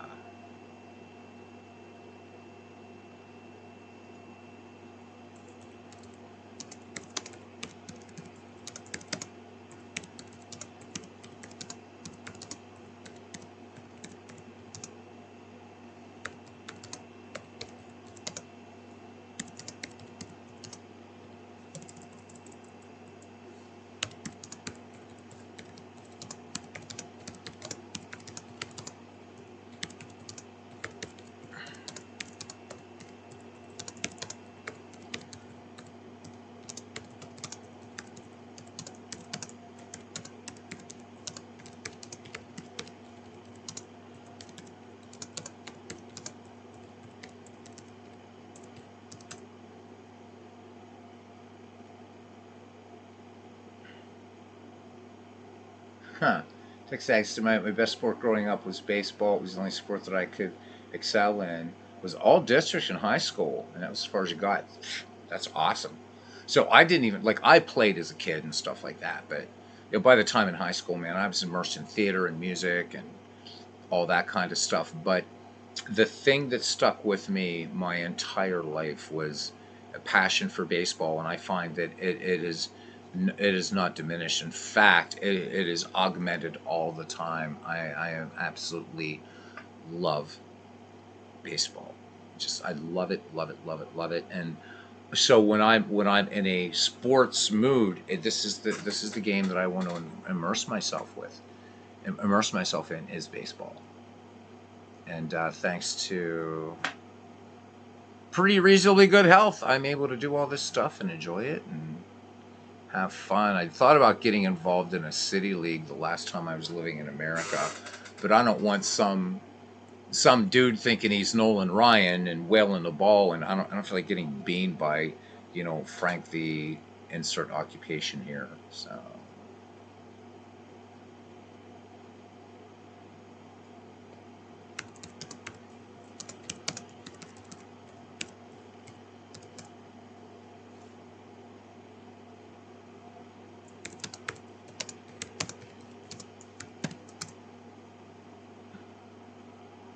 All right, guys. So yeah, I mean, following today's game, I agree with you. Is certainly a trick, but fire up any of these baseball sims. So like this thing, I can set this up to play it as I want. This is of course baseball for Windows. Let's bring back up Action PC. Um, the beautiful thing that we have about it, guys, and my computer's starting to get pissed off here. I can always tell when it does this. The beautiful thing about it, that's better, is that we can there's just infinite possibilities in any of these games, and we can have baseball be as pure or as if dare say it innovative as MV would say. And so in that respect, because there's so many possibilities to doing these games, from World Series replays to what ifs to season replays to taking people from like I showed one out on this channel a few months ago. I brought up the baseball history collection, set the thing from 1960 to 1970, and said, all right, I set up 10 managers and I said, just draft blind, just let them blind, and came up with 10 excellent teams. Um, so it's like, this is what I want to get into. And just Major League Baseball. I love minor league baseball to watch, but you'll never see me simulate minor league baseball on this channel. I just love it so much, man. What can I say?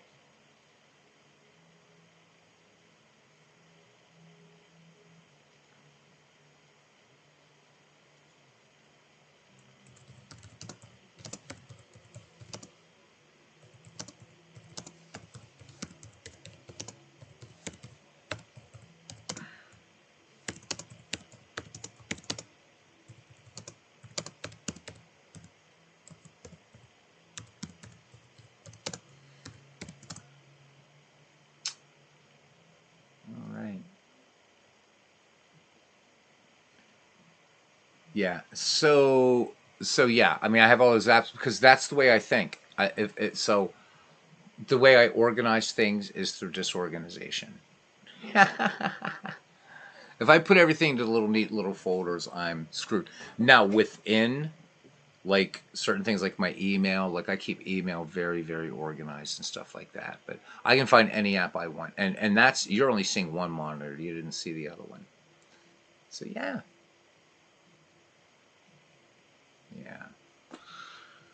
All right, guys. Well, we did not play. Well, we played 5 innings of ball, but I think we're good now for the night. I don't know if anybody else is going to be on doing a game, but I will be a nice guy and let you know who's doing something on YouTube. Just some guy Beatles eternally right now. That's it. He's a weirdo. I don't know if I'd go to that channel or not. He's a bit of a reprobate. Hey, you're welcome. You're welcome, Texags.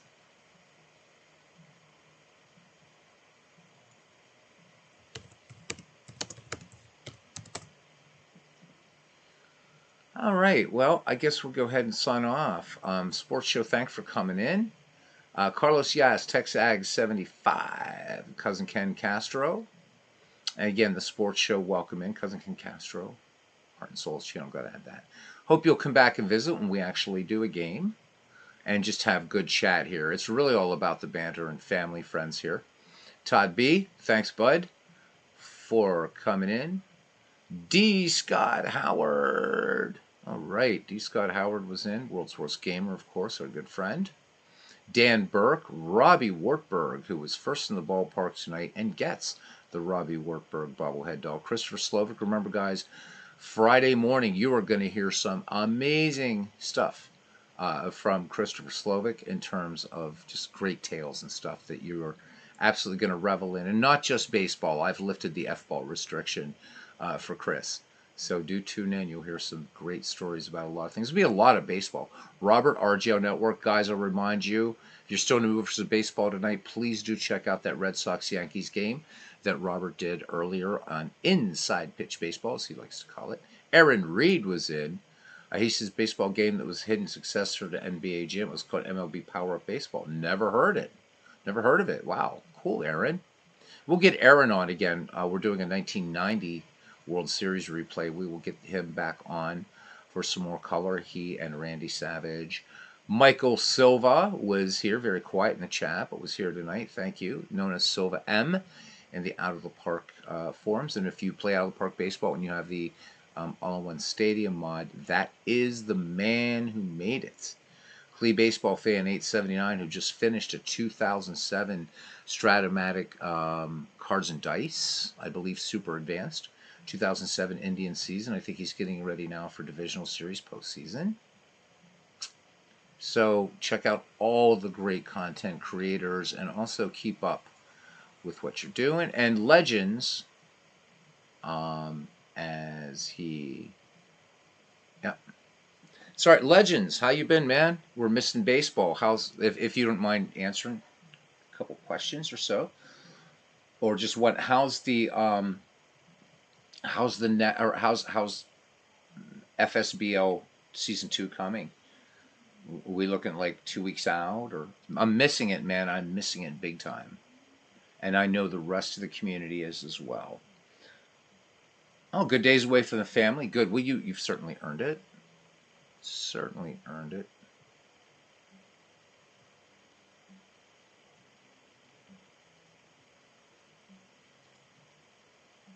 Two to 3 weeks. All right, so guys, look forward to that. So you started creating the draftees. Nice. Everybody greeting the Legends. Hoping Labor Day week. That would be excellent. So not far at all, right? I mean, Labor Day is what this year? As it always is, right? Well, this year, September 4th. So yeah, guys, about 2 weeks out. Nice, roughly. We're not going to hold you firm to it. I don't know if the sports show is still here. We should invite him to the Discord. But wait and see if he comes back, man. So hope he does. I think he'll like it here.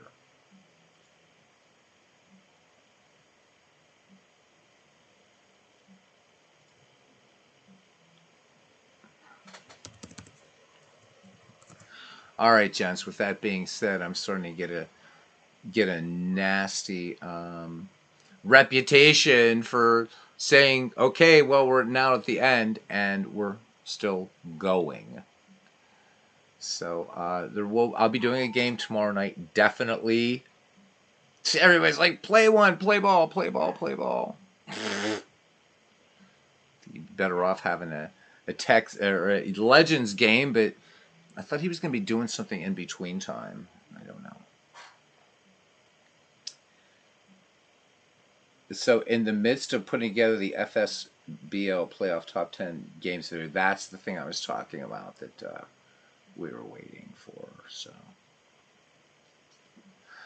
looking forward to that. So this 1929 World Series, Ken, we still have the 1915 to do over. So when we do this, the 1929 series, it's going to be Blake versus Grove, game 1. So Cubs, and Philadelphia A's. Philadelphia A's win this World Series, and 2 weeks later, the Great Depression. Boom.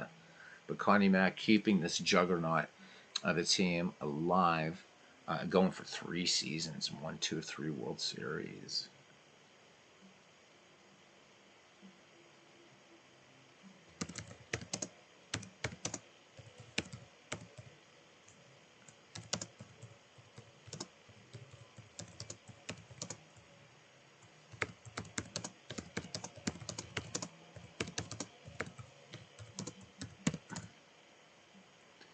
All right.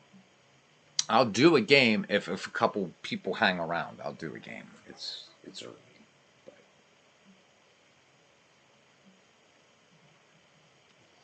But you guys got to pick the game and the teams. It doesn't have to be the 1929 World Series Game 1. Somebody throw something out there, and we'll do something. How's that? So I'll wait till you guys decide. So this was a false alarm, apparently.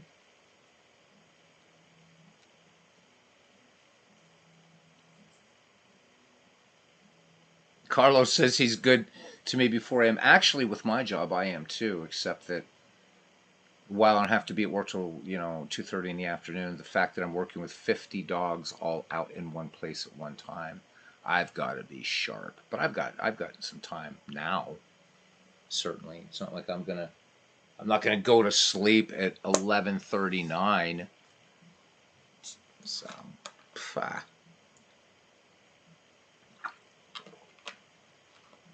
Yeah, yep, exactly.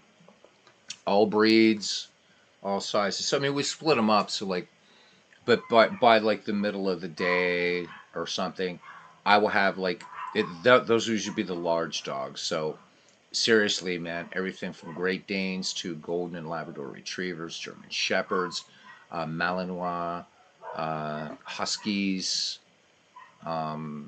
Dobermans, Rottweilers, and I've got to be able to handle every one of them, read every one of them, because as you guys know, dogs are pack animals, but crazy things can happen. So, all right. Oh, you're not hogging anything, man. I'm up for it. Somebody shoot out something here. Not terribly. Oh yeah, Siberian Huskies are just beautiful.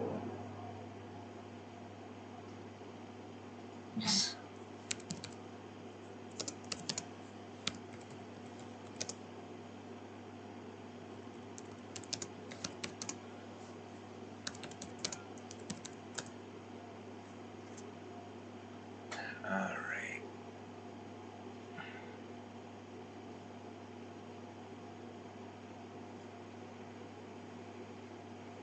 All right.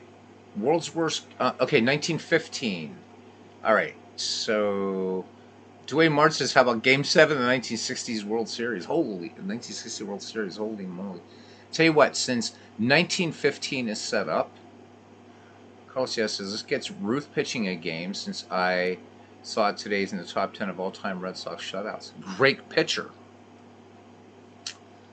All right. Well, Ruth pitched in 1915. Let's see if we can do this without me setting up a 1915 season. Let me see. World's worst. We'll do 1927 Yankees against what people think is a. They can think about that and maybe put it in the comments, and we can definitely do that. Do I have 1915 installed? If not, it won't take me long to do it. Or I could just, you know what? Let's have fun. Let's use Steve Tate's 5-year franchise. We'll just do it that way. After I check something here. I can never find the American League ones. Me being a National Leaguer, maybe that's why. There we go. Let's find a team that Babe Ruth pitched on. So that's too early, so it's going to be here. And make sure Ruth is on here. Okay, so let's do the 5-year franchise Boston Red Sox 1912 to 1916 versus another team. Okay? Rather than setting up the 1915 season, which, I'm not going to probably do on here for a while. All right, so Red Sox, we'll make them the home team. So let's do an exhibition. All right, so we know that the home team is going to be the Boston Red Sox, 1912 to 1916, and we'll start Babe Ruth. Who's going to play him? Ruth versus Ruth. How about we do... how about Detroit Tigers, man? Let's do the Detroit Tigers. 1907, 1911. So there we go. Tigers, Red Sox, okay with everybody?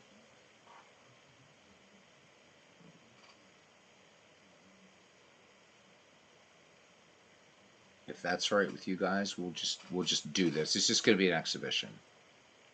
All right. And let's set the month ahead. We don't always want to play in April. Let's play on August 30th. All right, here we go. Tigers, Red Sox. And we're going to be human manager for the Red Sox. Let the computer take the Tigers. So that way we can start Babe Ruth. Because it would want to start Smokey Joe Wood. All right.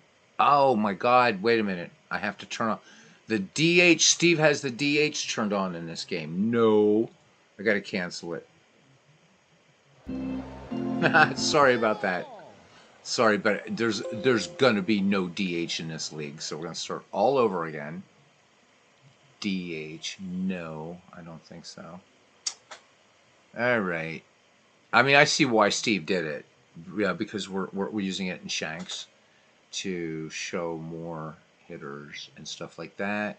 So no DH, no DH, no DH, and save. All right, here we go. Exhibition again. And Detroit. And Detroit, where are you, Detroit? Where'd you go? Against Boston. All right, here we go again. Now that the abominable DH is shut off. And there we go. We'll play on June 21st. So, first day of the summer solstice. All right, computer, human. Let's do a computer lineup. And, oh, hey, it already started Babe Ruth. There we go.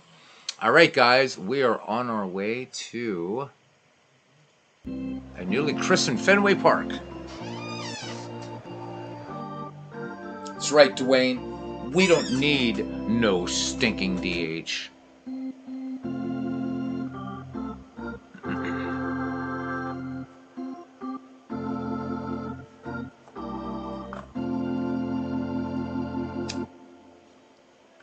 And welcome to Fenway Park, where it's going to be the 1907 to 1911 Detroit Tigers taking on the 1912 to 1916 Boston Red Sox. Bill Donovan's going to take the bump for Detroit, and he will be opposed by Babe Ruth. So weather time, it is 74 degrees here on the 21st of June.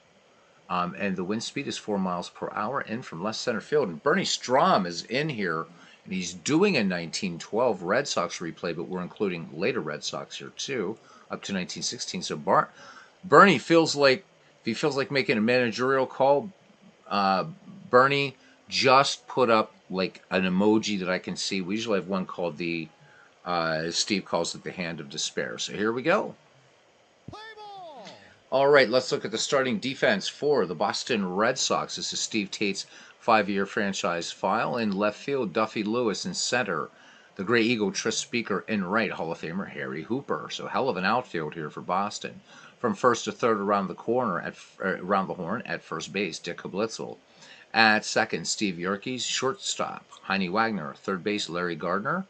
Catching would be Les Nunemaker. And taking the mound is this guy named Babe Ruth. So on the Steve Tate 5-year AL file, Babe Ruth with an ERA of 2.03, 20 wins, 10 losses, 270 and 2/3 innings pitched, 102 walks, 141 strikeouts, a whip of 1.108, and an average against George Herman Ruth of just 210. One of the first bona fide sluggers in baseball history steps to the plate in Sam Crawford, a .334 hitter, 6 home runs, 118 runs batted in. And if Sam gets on base, he'll steal them on you too, 28 of them. So we're ready to get underway here at Fenway Park. This is one of the Gary Grigsby parks. And Babe Ruth promptly gives up a walk, and Sam Crawford is aboard. So this one missing up and in. All right, now here's Jim Delahanty, one of the 3 Delahanty brothers in baseball. Jim, who did not take a tumble over the Niagara Falls. Delahanty, .322 hitter, 3 home runs, 70 runs batted in. Crawford, decent lead off first to Blitzel, waiting in case there's a throw over from Babe Ruth, who checks the runner.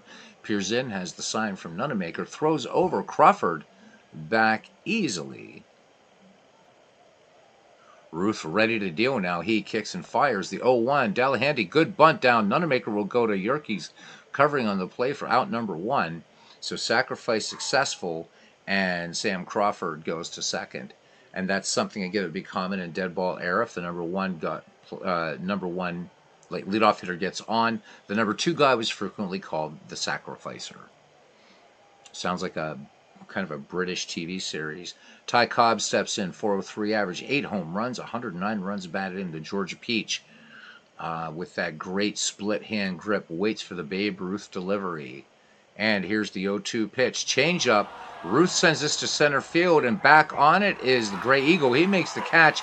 Tagging at second, going to third. The tag by Larry Gardner will not be in time. Strong throw by Tris Speaker, but Crawford with a good jump off second makes it to third base. And sorry I don't have everything set up here yet, guys, in terms of the whatever. I just play these for fun right now.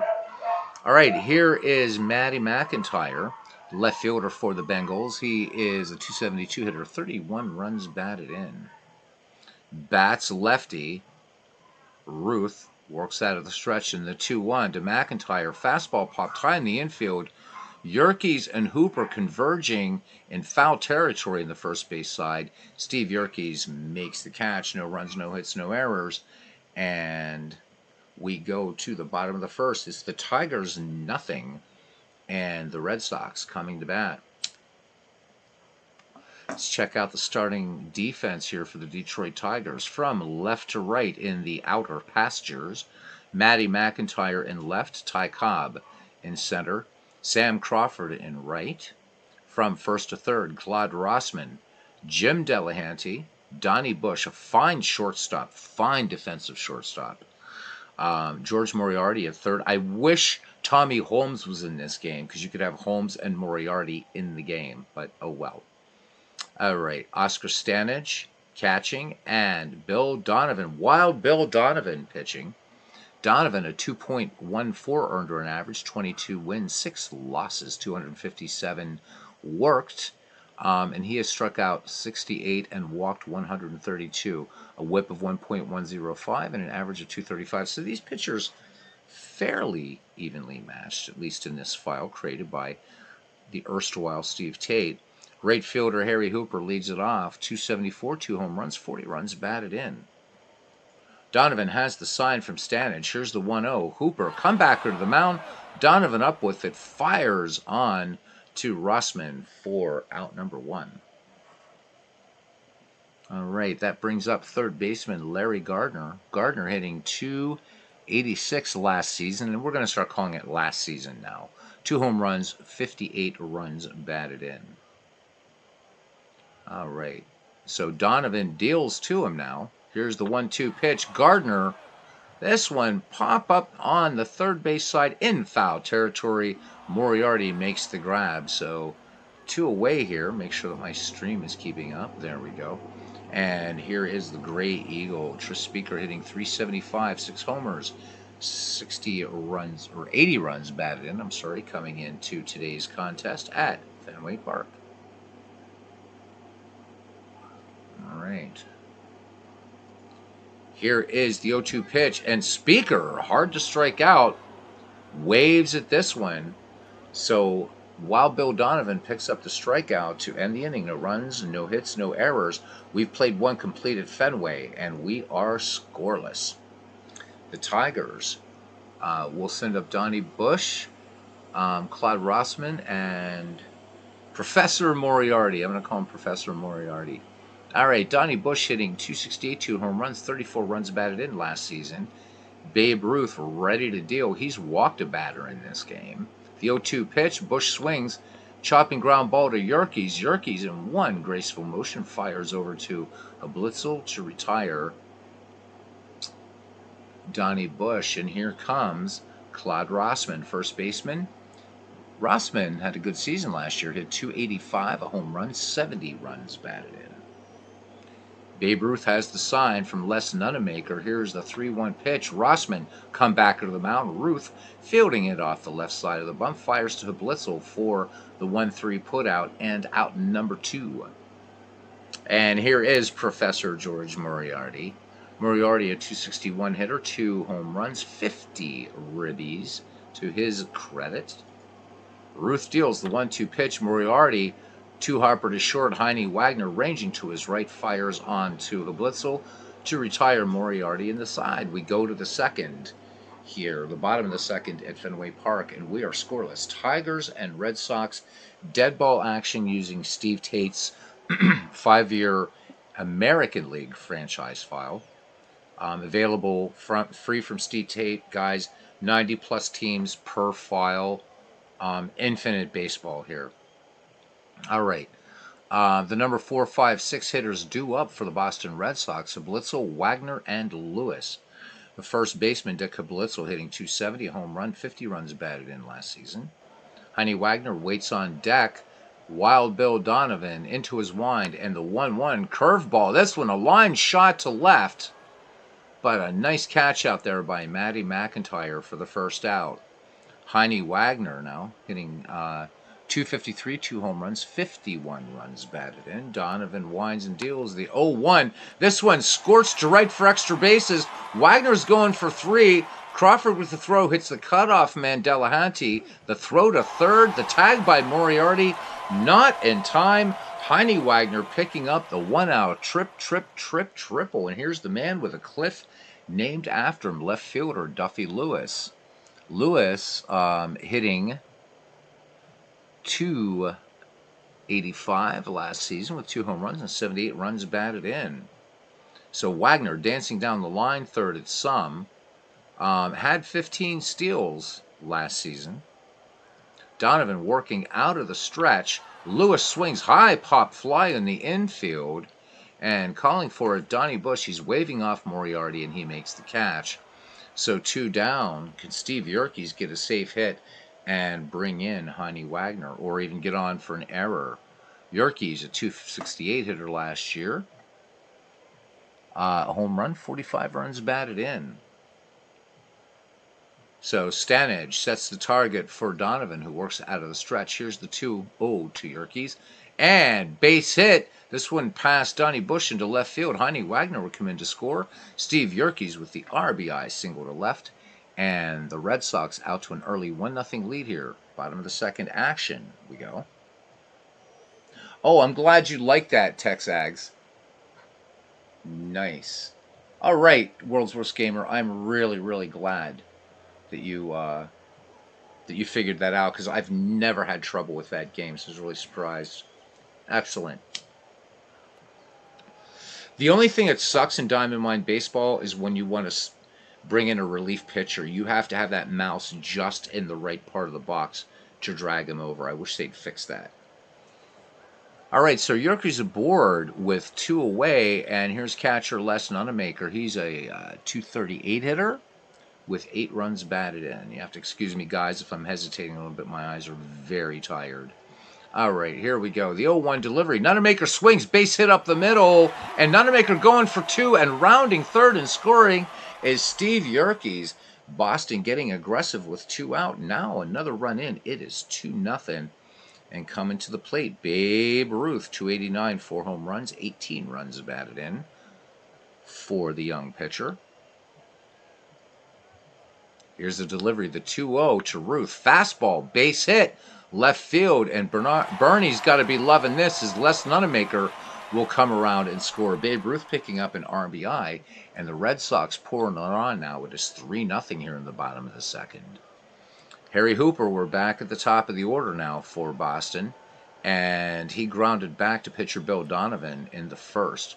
Donovan deals the 0-2 pitch to Harry Hooper. Curveball, base hit to right. This one between just almost right up the middle, and going all the way to third and making it is Babe Ruth, and Harry Hooper pulls into second. So the Red Sox raising a little cane here, right? Just thinking about this, the song from the band, The Night They Drove Old Dixie Down, since we lost Robbie Robertson within the last 2 weeks. What a titan he was. How about it? All right, Larry Gardner now popped to third back in the first. Babe Ruth at third, Harry Hooper at second. So Hall of Famers on the pond. And I don't know why I did that. All right, there we go. The 1-2 pitch to Gardner. Gardner sends this to right field pretty deep, but Crawford has it near the stands to make the catch. However, the Boston Red Sox pick up 3 runs and 5 hits, no errors. 2 complete here at newly christened Fenway Park. It's the Boston Red Sox 3 and the Detroit Tigers nothing. Steve Tate, welcome in, Steve. Steve is saying in his yep, Dwayne March is just like that. Who needs a DH? Thank you very much. So, Bernie says that his 1912 team on his Action PC replay that he broadcast live is now 13 back. Ouch. Steve says that his team is average at best. I'm sure your team's better than mine, pal. I haven't downloaded anything to set up manager tendencies yet, but I think you got a better. I think you have a better team than you realize. From what I remember from the draft, Oscar Stanage, Wild Bill Donovan, and Sam Crawford due up for the Detroit Tigers, Steve Tate's favorite team. Be fun to have he and Bernie manage against each other head to head, as Bernie's favorite franchise is the Boston Red Sox. Babe Ruth deals to Stanage. Here's the 1-1 pitch, fastball. 2-hopper to short. Heine Wagner playing in on that one and fires on to Blitzel and dispatches of Mr. Stanage in due course. So 1 up, 1 down now, and that brings up the number 9 hitter, pitcher Wild Bill Donovan. Donovan managed to hit .219 with 10 runs batted in. And so the man that created this great file is with us here tonight, Steve Tate. Babe Ruth winds and deals the 1-0. Donovan swings, fly ball into shallow center, and Trespiker ambles down and to his right and makes the grab for out number 2. And that brings us back to the top of the order, the great Sam Crawford, who walked back in the first. Babe Ruth issuing only 1 free pass in this game, and that was to Wahoo Sam. Here's the 0-1. Crawford cuts on this one. Routine fly ball to center. Trespiker has it in his sights and gloves it for out number 3. No runs, no hits, no errors. And we go to the bottom of the third inning. It's the Red Sox 3 and the Tigers nothing. Oh, man. So Dwayne Martz says that he did a sim with injuries with the Shanks League and that all 3 of his catchers were out at the same time. Oh, man. Oh, man. Yikes. Well, the last time I looked, Steve, as far as my team goes, I think we finished somewhere like 7th. So, and I think you were above me. So, I know there was one year I think you guys simmed out, or one time you guys simmed out. I was only like 7 games back, but my team's weird, dude. But man, having all your catchers out, ouch. Then what you got to do, Texags, you got to play somebody out of position. The penalties aren't quite as stiff on infielders, but I don't know how they work on catchers. I know they're tough on outfielders, so the game does have a built-in penalty if you're not rated. All 3 catchers. Dwayne, how did you get so lucky? All right.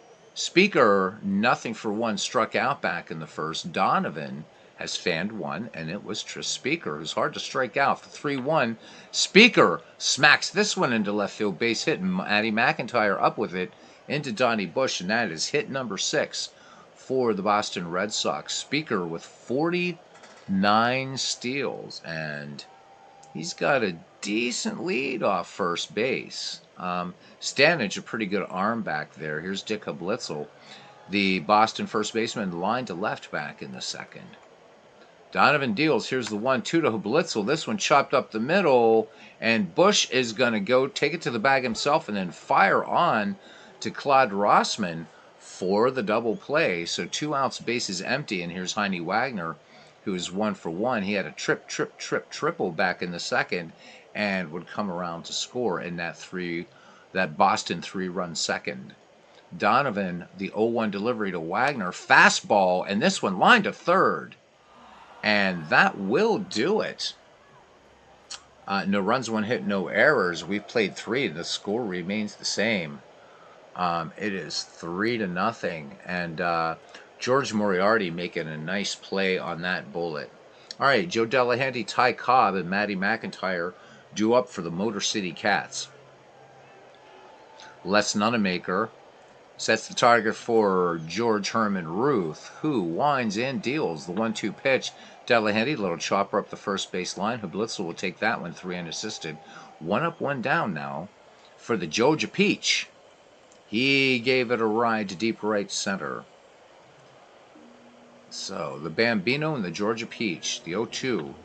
And Cobb, chopping ground ball to short. Heine Wagner grooves it on to Dick Blitzel for out number 2. So 2 quick outs here in the Detroit 4th, and it brings up Matty McIntyre, left fielder, popped to second back in the first. Ruth delivers, full count to McIntyre.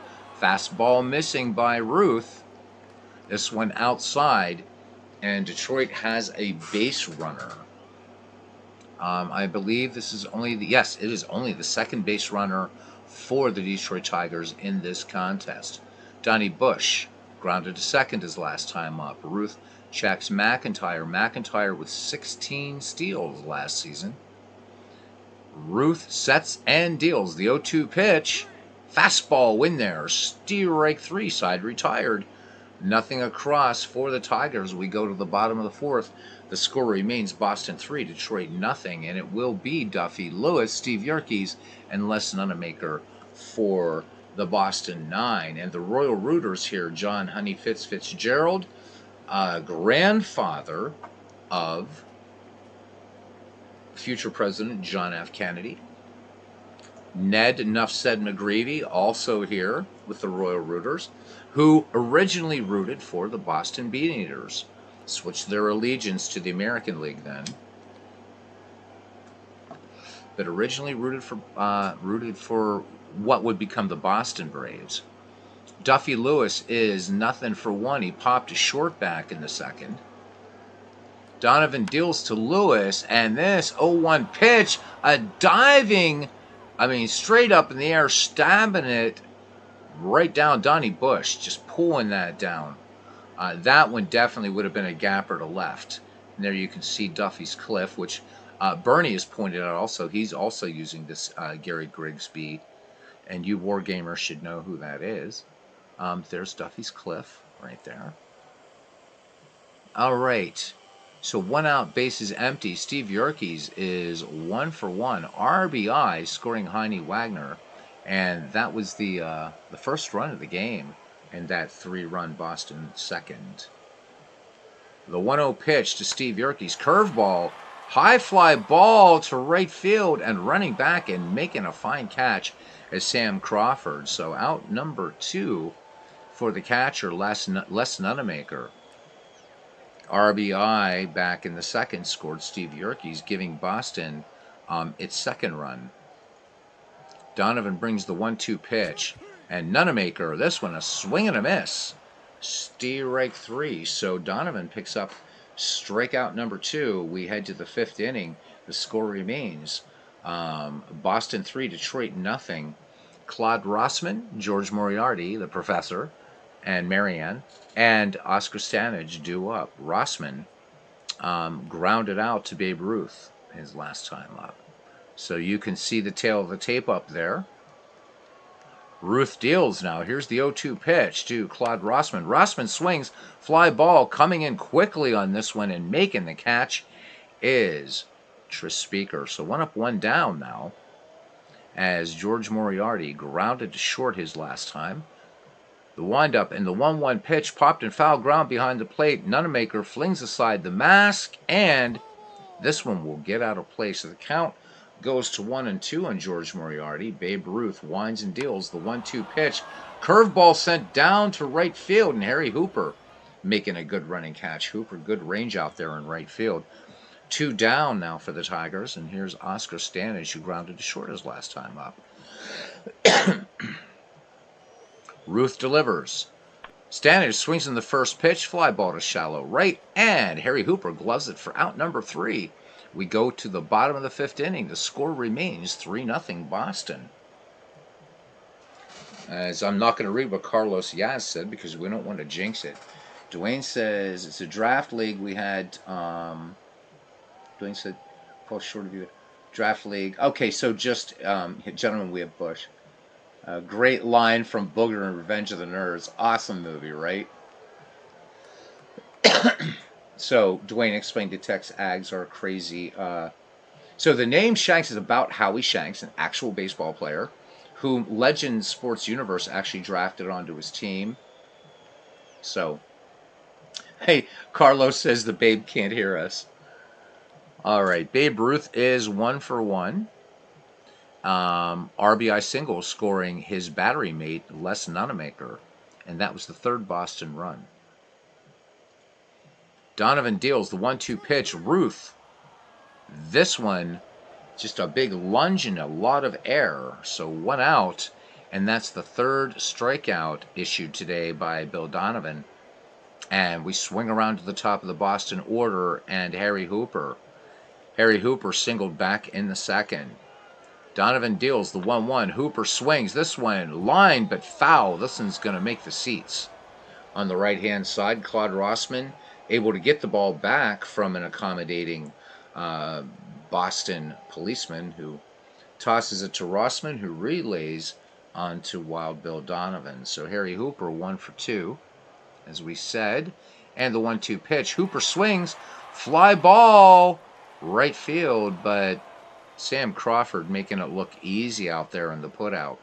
So 2 away here in the bottom of the 5th inning, and that will bring up Larry Gardner. Fly to deep right his last time up. Here's the delivery. Gardner swings, chopping ground ball to short, ranging to his right, and making the catch is Donnie Bush, gloving it and firing to first. And that does it for Boston here in the 5th. We go to the 6th. It is still 3-0, and it will be Bill Donovan, Sam Crawford, and Joe Delahanty. Donovan, his last time up, gave it a ride to shallow left center. We will just say that Babe Ruth has walked 2 and struck out 1. Babe Ruth deals the 2-1, and the no-no is broken up in the 6th inning. Base hit to center, Trespicer and Duffy Lewis converging. Speaker getting the ball and firing it back in. So Babe Ruth now with a 1-hit shutout going. Each team has stranded 2 runners. Boston, however, obviously capitalizing with that 3-run second. And also remember, guys, just as a quick reminder, you play Action PC Baseball. Not only do you have everything sort of context sensitive down here, what the batter did his last time up and everything, but if you go to every inning, top and bottom, you will get a complete recap of what happened. And I know of no other baseball game that does this. Great, great feature. In fact, I feel proud. It was one that Steve wasn't aware of. And he's like, I didn't know it did that. So, yay. Got 1 on Steve Tate anyhow. Dwayne says, I think Big... Yeah, he says he think Babe Ruth heard you. Yeah, Carlos says my big mouth. That's all right. I've had 1 no-hitter for like all the years I've been playing digital baseball, and it happened, and it was on this channel finally. Scott McGregor did it for me in APA PC Baseball through no-hitter. For he was in the 1983 Orioles. So I've had one no hitter for all these years I've been playing digital baseball. That was it. Sam Crawford, nothing for one, including a walk. Babe Ruth deals to Crawford. Crawford swings in the first pitch, high fly ball, right field. Harry Hooper runs back, makes the grab, and retreating to first is Wild Bill Donovan, who broke up the Babe Ruth no-hitter with a little flare to right field. All right, Joe Delahanty is nothing for one, and his last time up he grounded to first.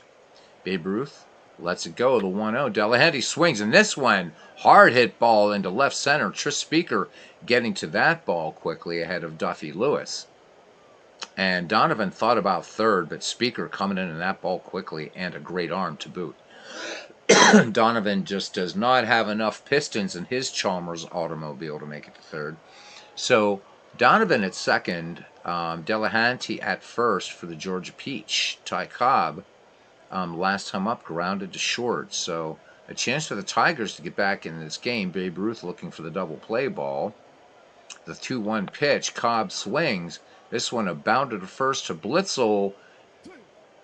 Gets to it, tries to beat Cobb to the bag, and probably got a little spiking for his trouble. And the Tigers have him loaded with one out. And here is Matty McIntyre. So McIntyre, though he had no home runs last season, did bat 31 of them in. 31 runners in. So Donovan at second, or at third, Delahanty at second, and Ty Cobb at first. Nowhere to put Matty McIntyre. 3-0 Boston lead here in the visitors' half of the sixth inning. Ruth out of the stretch and the 1-0. McIntyre swings this one up the middle for a base hit. Coming around to score will be Donovan and Delahanty. And Ty Cobb moves to third on the play. And Detroit right back in this one in the top of the sixth. It is now 3-2, and those are hit number 4 here for the Detroit Tigers. Donnie Bush made a great play at short earlier in the game in the box, now struck out in the fourth. Matty McIntyre at first, Ty Cobb at third, one down. Does McIntyre have the wheels to run? 16 steals, I should say. Nunemaker, average arm behind the plate. We'll see if Detroit decides to do something a little bit risky, and it doesn't look like they will. 2-0 pitch. Bush pops this one on the infield. Yerkes and Wagner converging. Yerkes waving off Wagner, and he will make the catch for out number 2. So Claude Rossman now in the box. So Claude flied to shallow right last time up. Ruth throws over. McIntyre dives back. Close call there. A Blitzer with the good tag. Ruth brings it home now. The 1-2 pitch. Rossman swings. Base hit right field. RBI single scoring. Ty Cobb and the Detroit Tigers tie it up here in the the visitors' half of the sixth. We're knotted at 3, baseball fans. So Detroit with 5 hits now. Total in the game, and here's George Moriarty. He is 0 for 2. Flied out his last time up. Rossman at first, 14 steals. McIntyre at third. Babe Ruth out of the stretch, and the 1-1 pitch. Moriarty swings, chopping ground ball to short. Wagner will go to Blitzel. Close play, and they get Moriarty by a gnat's eyelash. 3 runs, 5 hits, no errors. When we go to the bottom of the sixth, Tigers and Red Sox tied. Good ball game going on here. Tigers 3-5-0, Red Sox 3-6-0. Tigers have stranded 4. Red Sox have stranded 2. While Bill Donovan struck out 3 in this game, now to face Tris Speaker, Dick Blitzel, and Heine Wagner, the 3-4-5 hitters from this Boston squad. Speaker has struck out and singled. Stanage sets the target. Donovan ready to deal. Here it comes. The 3-2 pitch. Speaker smacks this one into left center for a base hit. Cobb and McIntyre converge. Cobb up with it to throw, not in time. And Tris Speaker with a leadoff double here. All right, infield in now as cleanup hitter Dick Blitzel steps to the plate. Just infield in at third. You may raise your eyebrows, but cleanup hitters would bunt. All right, Speaker with a good lead off second. Stanage ready to come up gunning, though, as Donovan deals to him. Blitzel on the first pitch. There goes Speaker. The throw down by Stanage. And Tris Speaker is caught stealing. So good heads-up play. It just looked like the way Stanage was kind of planting that left foot just a tiny bit forward. He was ready to gun down the Gray Eagle, and indeed he does. So the go-ahead run is erased by the strong, accurate peg by Oscar Stanage down to Moriarty at third. Base is empty. Dick Blitzel back in, and here's the pitch. And this one just a little hopping ground ball up the first base. Claude Rossman will step on the bag to retire Blitzel, and here comes Heine Wagner. Line to third is last time up. Donovan deals the 1-0 pitch. Wagner swings. Wagner had a triple and a run scored in this game. Rossman takes that unassisted. We go to the top of the seventh, and we are knotted at 3. Good ball game here. Dwayne Martin saying that he had Craig McMurtry in the 1983 World Series pitching a no-hitter. Did not realize it in a 1-0 game. You pulled him for Terry Forster. Oh, man. Ken Castro says no one is immune to the bunt and dead ball. That is absolutely true. Ken says he had a perfect game in a face-to-face league. He was in the 1971 Dave Roberts, Astros. He signed the score sheet for us after we sent it to him. That is awesome. Oh, my God. Then you lost the next 4 games. That's what you get, Dwayne, right? So, guys, Dwayne doing a 1961 replay using APBA baseball in concert with Digital Diamond Baseball is kind of like the companion, what have you, so you can play out all the other games. So do check it out. He's been streaming like a demon. All right, Oscar Stanage will lead it off here. Stanage will be followed by Bill Donovan and then Sam Crawford for the Detroit Tigers here in the 7th. Babe Ruth ready to deal. Here's the 1-0. Stanage swings, and this one will be extra bases right field, getting past Terry Hooper. Hooper up with it. Hooper is going to throw into the cutoff man Wagner, and Oscar Stanage with a leadoff. Triple. And here's Wild Bill Donovan now. Donovan singled his last time up. So the go-ahead run just 90 feet away for the Detroit Tigers as Babe Ruth works out of the stretch. Nunemaker having a quick speak here to Babe Ruth. The 3-0 pitch to Donovan. And this one missing. Just a bit high and outside. And runners at first and third. Donovan at first. Stanage at third. Nobody out. And we go back to the top of the order for Sam Crawford. Sam Crawford, nothing for 2 and a walk. Ruth ready to deal the 3-1 to Crawford. Fastball, and this one, Crawford turns on this one, but a little too soon, fouled into the seats. Once again, the Boston Bobbies are able to wrest the ball from a fan and getting back into Babe Ruth. Here's the 3-2 pitch to Crawford. Fastball, bouncer to Yerkes. Yerkes to Wagner. A hard slide by Donovan's going to break up that double play, or at least delay the throw. Stanage comes in to score, and the Detroit Tigers jump out in front here in the top of the 7th. It's the Tigers 4, the Red Sox 3. Joe Delahanty steps in with Sam Crawford at first. Nobody down. We'll see if Crawford is going to be off to the races. Ruth with a check of the runner throws over, trying to keep Crawford honest. Close call, though. Good move. Good sweep tag move there by Blitzel. And Babe Ruth pretty good going to first. The 1-1 pitch. Base hit. Right field. Harry Hooper and Speaker converge. Hooper gets to the ball first. Plays it on the bounce. And Sam Crawford will stop at second. So Detroit threatening here with 1 down. Sam Crawford at second. Joe Delahanty at first for Ty Cobb. Ty Cobb is last time up. Infield single. So he is a 1 for 3. Ruth's delivery to Cobb. Here's the 1-1. Curveball sent to right field. Hooper racing toward the line will make the catch. And the runners hold.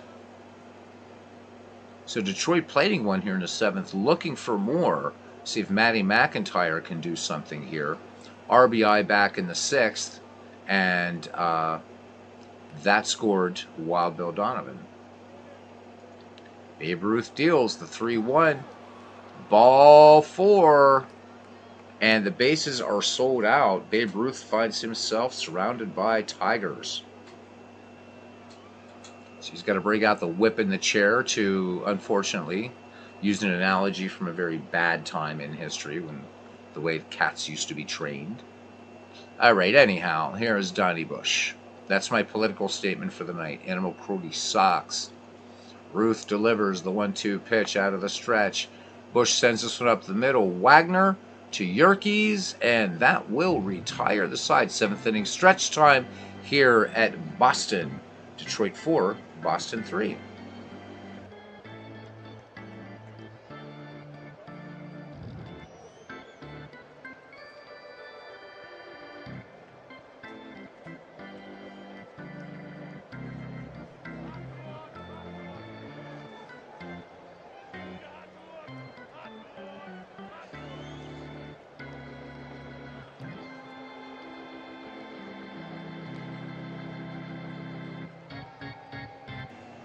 All right, welcome back to Game Action. We're heading into the bottom of the 7th inning now. The Boston Red Sox finding themselves down a run. It's 4-3 in favor of Detroit. Each team with 7 runs. The Tigers have left 7 men on base, however, which could come back to bite them, leaving them loaded, actually, in the visitors' half of the 7th. The Red Sox, a little bit more efficient, have stranded only 2 ducks on the pond. And not in the same inning. All right, Duffy Lewis will lead it off here for the Red Sox, followed by Steve Yerkes and Les Nunemaker. Lewis is nothing for 2. He is popped to short and lined to short. Wild Bill Donovan with a 1-2 delivery, and strike 3. Oscar Stanich drops the ball, but able to fire onto Claude Rossman after picking it up out of the dust to retire Duffy Lewis. And here's Steve Yerkes. Yerkes 1 for 2. RBI in the 2nd, and flied out in the 4th. Donovan with the 0-2 pitch. Yerkes turns on this one. Hard ground ball. Plenty of time for Donnie Bush to fire onto Claude Rossman for the 6-3 putout. 2 up, 2 down here for Boston in the bottom of the 7th inning. Les Nunemaker, RBI, and then the last time up, struck out against Wild Bill Donovan, who's fanned 4 thus far and holding on to a 1-run lead over these Red Sox. Here's the 1-2 pitch. Nunemaker base hit, spanked into left or to right field. Sam Crawford up with it. Nunemaker aboard with 2 down, and Babe Ruth is 1 for 2. Ruth with the RBI in the 1st and struck out in the 5th. Donovan ready to deal now to the Baltimore, Maryland. No, he's not. He's going to fire over and try to keep Les Nunemaker honest here. And Nunemaker really not a threat to steal, just 2 steals last season. Donovan's 3-2 pitch. Ruth swings lined right to second base, and that ends the inning. We go to the 8th. It's 4-3. Well, let's look at the pitching line. First for Babe Ruth, we'll look at Donovan in the bottom of the 8th. So Babe Ruth has worked 7, given up 7 hits, 4 earned runs, 4 walks, and 1 strikeout. Leading off here against him will be Claude Rossman. George Moriarty waits on deck. Rossman is 1 for 3. Had himself an RBI single in the 6th, scoring Ty Cobb. And that tied the game, and then the Tigers came back in the 7th and added, and now enjoy a 4-3 lead. Ruth lets it go. Here's the 1-2 pitch. Fastball and to shallow center. Tris Speaker is going to get anything within 5 acres of him. 1 up, 1 down. And the put out in center field. Here's George Moriarty, grounded to short his last time up. George, nothing in 3 attempts against the other George. 3-0 pitch. Ruth misses. That one high and inside. That's the 5th free pass issued by Babe Ruth. So Moriarty aboard. Here's Oscar Stanich, tripled back in the 7th, and he would score the 4th Detroit run. Ruth brings the 0-1 pitch. Stanich cuts on this fly ball. Trespeaker, no problem. It's almost as if he's taking a walk in the park out there. 2 down. Now, as while Bill Donovan steps to the plate, George Moriarty at first with 34 steals for the Detroit Tigers last year. So the Tigers trying to add to this slim 4-3 lead. Bill Donovan has a single and a walk in this game, so he's seeing Babe Ruth pretty well. Ruth's throw over Moriarty back in plenty of time. Ruth ready to deal again. No, he's throwing over. So really thinking that Moriarty is going to be off to the races. 2 throws over. Now comes home. The runner does not go. Long fly ball to center. Speaker back in the deepest part of the park makes the catch. So side retired. No runs, no hits, no errors. We go to the bottom of the 8th. It is 4-3 in favor of the Tigers. Looking at Bill Donovan's pitching line, 7 innings worked. He's given up 8 hits, 3 earned runs, 4 strikeouts. Let's check in.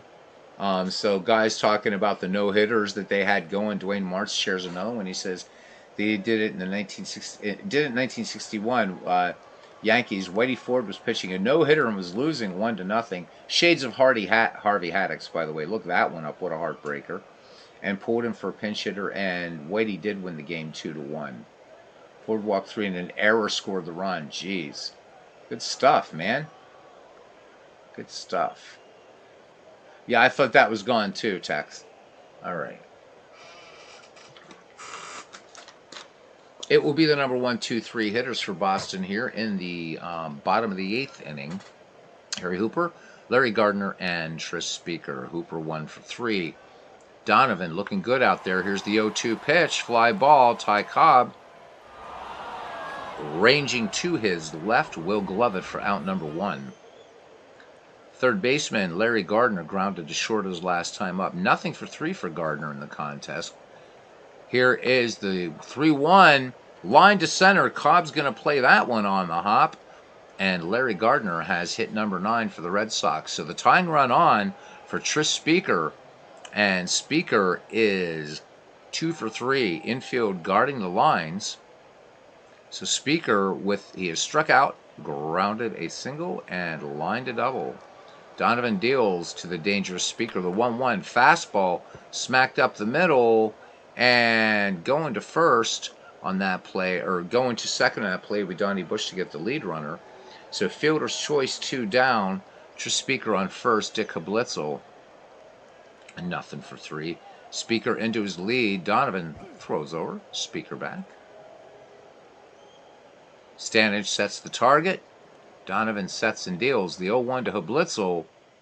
And this one grounded to third. Moriarty makes the strong peg across the diamond. They're not going to get Dick Hablitzel. So infield hit, and that's number 10 for the Red Sox. Number 10 base hits. And here comes Heine Wagner. He's 1 for 3. And no, we'll have Olaf Henriksen. And Bernie can tell you all about Olaf, who has just grounded out 6-3 put out. And we need us a shortstop as we head to the 9th. Who do we have? Who do we have? Who do we have? Well, it looks like it's going to be Everett Scott. Kind of a no-brainer there. All right, so Henriksen's day is done. Everett Scott, a rather good shortstop. So one of the secret weapons of this Boston Red Sox team. Babe Ruth still looking good here. Going to try to give his team 3 more outs. Should we get to the bottom? We will get to the bottom of the 9th. We will see Duffy Lewis, Steve Yerkes, and Les Nunemaker due up for the Red Sox. But right now, it's the top of the order for Detroit: Sam Crawford, George Moriarty, and Ty Cobb. Sam Crawford, nothing for 3 with a walk. And an RBI. Ruth deals the 0-2. Swing and a miss. Strike 3 on the curveball. So Sam will sit down, and here comes Jim Delahanty. If I've been saying Joe Delahanty, I meant Jim Delahanty. Having a good day at the plate. He is 2 for 3, including a pair of singles. Ruth deals the 1-1 to Delahanty. Fastball swung on, popped. This one's going to bring rain on the infield, and Everett Scott has it measured and makes the catch. 2 up, 2 down here for Ty Cobb now. 1 for 4, singled back in the 6th. It was an infield single. The 1-2 from Ruth, and Cobb nicely placed base hit into left. He couldn't have thrown it in a better spot. Duffy Lewis up with it, gets it back in quickly. Ty Cobb, 74 stolen bases. See if Detroit uses some sort of running game here with 2 down. And Matty McIntyre. Ruth throws over. Cobb dives back in safely. Here's the pitch, and there goes Babe Ruth, the throw down, and Babe Ruth picks up the steal. So runner in scoring position, McIntyre back in there, and the 1-0 delivery. Fastball skied to center field. Trespeaker has it in his glove. So no runs, 1 hit, no errors, a man left. We go to the bottom of the 9th. Detroit leads Boston 4-3 in this exhibition game. Yeah.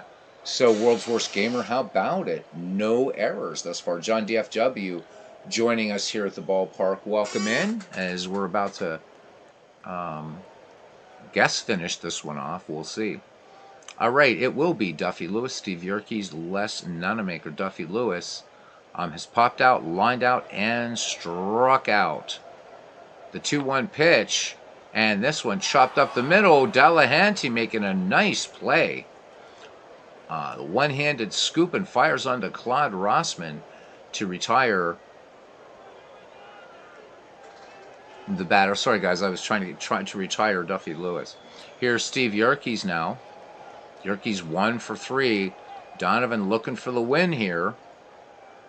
The 0-2. Yerkes swings, scorched up the middle, base hit, and Yerkes turns on the afterburners, and he is into second with a double as Cobb fires it in, but Yerkes already perched to second. Tying run in scoring position here in the bottom of the 9th. 1 out for the Red Sox, and here comes Les Nunemaker. Nunemaker with an RBI double in the 1st and a single in the 5th. Babe Ruth waits on deck. The 2-1 pitch to Les Nunemaker. Curveball, and Donovan hits Nunemaker. So that brings Babe Ruth to the plate. Will we see a walkout? A walk-off, I should say. An early glimpse of what George Herman Ruth would later become. Not only with these Red Sox, but then more famously with the New York Yankees as a hitter. Infield curiously in, looking. Bunt, which again could happen. We're so used to Babe Ruth knocking him for 6. So Ruth with an RBI back in the 1st scored Nunemaker. Steve Yerkes at second. Nunemaker at 1st. And Wild Bill Donovan. Oh my God, they took out Babe Ruth. Chuck Shorten is in there and strikes out. So we're down to Harry Hooper. So Babe Ruth took a seat, and we're not going to worry about Shorter's number unless this goes to extras. Steve Yerkes at second. Les Nunemaker at 1st. Harry Hooper 1 for 4. And remember, guys, I don't have this set for dead ball. It's just playing out the way it is, so it's really nice. All right, here's the 1-2 pitch. Harry Hooper swings. This should be your ball game. Fly ball to right. Crawford makes the catch, and Detroit comes from behind to take this from the Red Sox. This game, which means nothing, 4-3. Just a real quick look at the line score for the Detroit Tigers. 4-8-0 for the Boston Red Sox. 3-11-0. Wins, losses don't count. Let's just look quickly at the pitching. Donovan went 9, 11 hits, 3 runs, all earned. Struck out 5. Babe Ruth went 9, 8 hits, 4 runs, all earned. Walked 5 and struck out 2, and that's it. Highlights for the Tigers: Oscar Sanchez goes 1 for 4 with a triple. For the Boston Red Sox, Steve Yerkes in a losing cause, 2 for 4 with a double. Les Nunemaker 2 for 3 and a double, and Heine Wagner 1 for 3 and a triple. And that's it. Yeah, Action PC is an amazing game. It's so much fun. Cousin Ken gives this one his stamp of approval. Excellent game, he says. Tigers win. Protect Zags. Yep. So, yeah, no, it does not. So it's Digital Diamond Baseball. This does not allow you to enter dice results. And I would really be surprised Actually, if Dave Cook actually would, I don't see him doing that any more than Alva Park Baseball would. So talking about killing Andromeda Demi, yanked Ruth, didn't even make sense. Ruth is a good hitter and was 1-3. Chuck Shorten was a pretty good hitter for the Red Sox, so I guess it could go either way. But yeah, nonetheless, this game didn't count. It was just fun. Again, these are freely available, and we owe Steve Tate such a huge debt of thanks for these two files, the national counterpart, the Negro League files, which are still under development, but also his King of Diamonds file, all the stuff that he's working on. It's all great. You've been losing by 1 run with the Red Sox all week. That is frustrating. Still glad you're having fun with it, though, Bernie. I really am. All right, guys. That is it for this. We'll see you tomorrow night with some game or another. So, where do you get these files? I don't know if Steve has posted the latest ones or not, but I know you can find these in the Action PC baseball forums. So, and again, man, you're only seeing right part of it before we go here. So if I scroll, as soon as I get myself untangled from my mouse, so over here means all these teams, man. This is so like bloody awesome.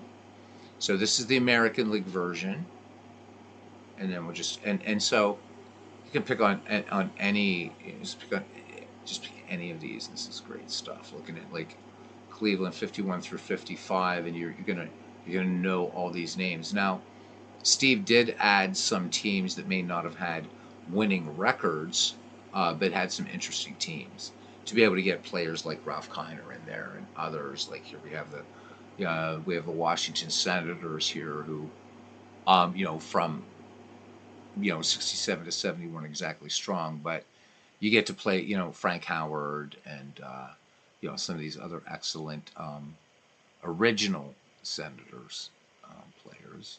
So, and then senior circuit. I'll come up here in a second. So there's the National League, and again, there's your 72 to 76 Reds. So that pretty much encompasses most of the iterations of the Big Red Machine. There they all are. There are doppelgangers in this league, so I mean, obviously.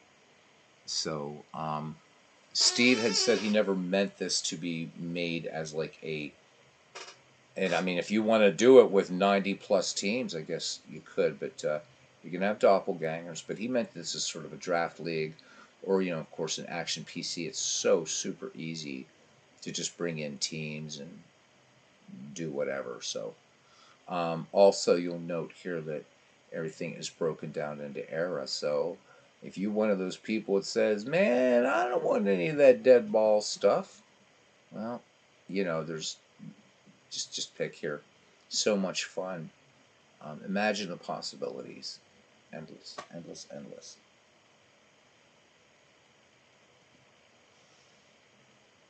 What's this? Wow. Last on batting percentage in that list, 335. Who is that? Oh, Ralph Garr. Ralph Garr with the Atlanta Braves. Going to be one of Dwayne's favorite players was Ralph Garr. There he is.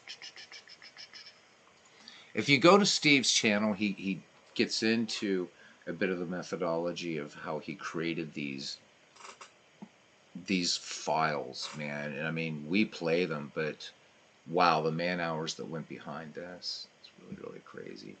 So yeah, Tony Gwynn hitting 364. So there's a lot of nasty hitters here, but yet look on the other side, ERA Greg Maddux with a 1.61 earned run average.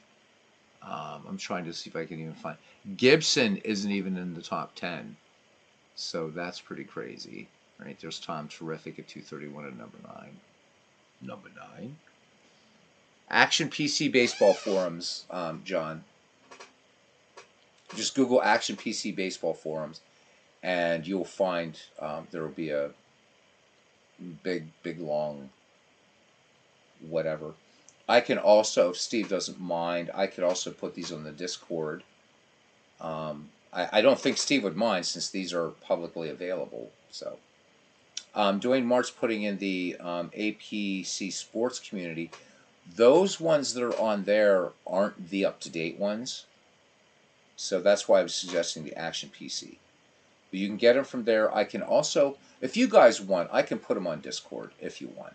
I don't think Steve would have a problem since they're publicly available anyhow. So let me know and I'll put them up there with thanks to Steve Tate. Yep, exactly. High batting averages, low ERAs. So again, Steve goes into his methodology of how this all came about and everything. But what I think you're going to be finding most interesting is actually how accurately, how well these teams play. I mean, Steve doesn't share everything in his Witch's Brew, but I love how this file actually plays out, both of these files. And it's so rich, I haven't even decided what I want to do with it yet. I really, really don't. I mean, my God, it's like, so you guys know I love the Gas House Gang Cardinals, where here they are, bam, 31-35. And I should remind you again, these are not stats from Dave Cook. They're not stats from Dave Cook. This is all Steve's work, stats, the averaging out, all the ratings, everything from Steve Tate. My God, I mean, if it was earlier, right? I mean, wouldn't it be fun to take, an exhibition, say that Cincinnati Reds 72-76 against the LA Dodgers 74-78 or whatever, would be so much fun, right? Just good stuff. Look, we got the 69-73 Atlanta Braves. So again, 80-82, not one of the stronger teams on here, but not bad. But it's so that you can get some of these great players. You got Hank Aaron, you got Rico Carty. But we do, of course, have Hank Aaron back here in Milwaukee as well. So there are doppelgangers. So if you don't mind that, you can do that. But that's your thing. There's little Chuck Tanner. Gotta love Chuck Tanner. But a lot of great Braves on here, man. There's Eddie Matthews and Wes Covington. He's at 305. There's Joe Adcock, Johnny Logan, Red Schoendienst, who's also going to be in some Cardinals teams, of course. Andy Pafko will also be on some Dodgers teams. So there he is, Bobby Thompson. Apparently, this was Legend's mom's favorite baseball player, the man who hit the shot heard around the world for the Giants, and he'll be on that Giants team of right here. Actually, there he is. There's Bobby Thompson. Woohoo! So Dwayne says Wes Covington played on 4 teams in 1961. Busy dude. He did. Oh, for you. Well, for you guys, he was. Yes, I was enough for the Pirates. So. So I'll put these up. I'll put the files up for you guys probably tomorrow. The ones that I have. So these were like as of the end of last year. Steve talked about having a more updated version, ones he put out in January, but I don't have them. So I think he was thinking January, but these came out like the 30th and 31st of 2022. So I think these are the most up to date. But it was really, really cool because we talked about teams that normally wouldn't get, or players that we normally wouldn't see. So the Pirates, kind of stinking up the joint in the 1940s and stuff like that, but able to get Ralph Kiner into the league and stuff like that, and Chuck Klein. So players that probably wouldn't have made this. So it's sort of a free baseball history collection in a way. There's a crap ton of players, as you guys see here. So I don't know what the average roster size is for these, but it doesn't matter, man. It's a lot of baseball you can play and do whatever you want. Don't forget that. I mean, with all of these games, You know, the really it's no, the only limit is your imagination, I suppose.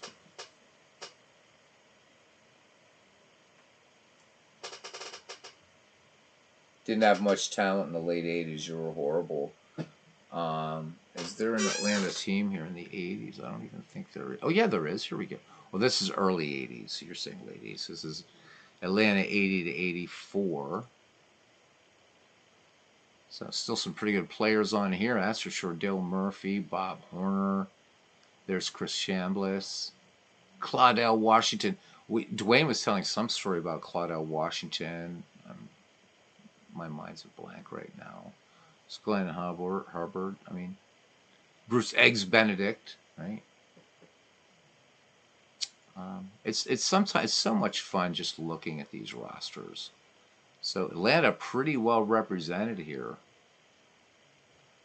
A lot of teams, lots of players. Looking at Cousin Ken's Phillies here, say from 1949 to '53. There's Andy Seminick, Del Ennis, Richie Ashburn. What a fine player. Smokey Burgess. You also see him on the Pirates. Willie Jones, Dick Sisler, of course, related to I think the son of the great George Sisler. So, yeah. I'll get these on the Discord. In the Ned McGreevy Discord, not the Shanks Discord. So, put them up there. Yeah, you guys were really good in 1982 and 1983. Have that season somewhere. But MV's doing 1982 season replay. So, all right, guys. I already did my thank yous once. So, I'll just thank everybody. Texag says he has so much, it's hard to figure out what to play. I know, but isn't it nice to have that sort of quandary? I love it too. That's why I'm gonna start doing Diamond Mind on the channel and old time baseball, in addition to Action PC, Out of the Park Baseball, Baseball for Windows, and I don't know, whatever the hell else. Probably not going to do too much with Baseball Mogul, though. Sorry, Clay. But so you'll be at least see 5 or 6 baseball games on this channel, all over the place. You won't see Digital Diamond. That is like that's like Dwayne Martin's territory, man. And I love watching him play Digital Diamond. So that's one you'll probably not see on here except for a quick look. All right, guys, thank you very much, and live baseball, love it, play it, play every game you have, and all that kind of stuff. All right, good night, everybody, and until next time, see you around the batting cage. Yep, everybody have a great night. Thank you, Tex. Thanks, everybody. Good night.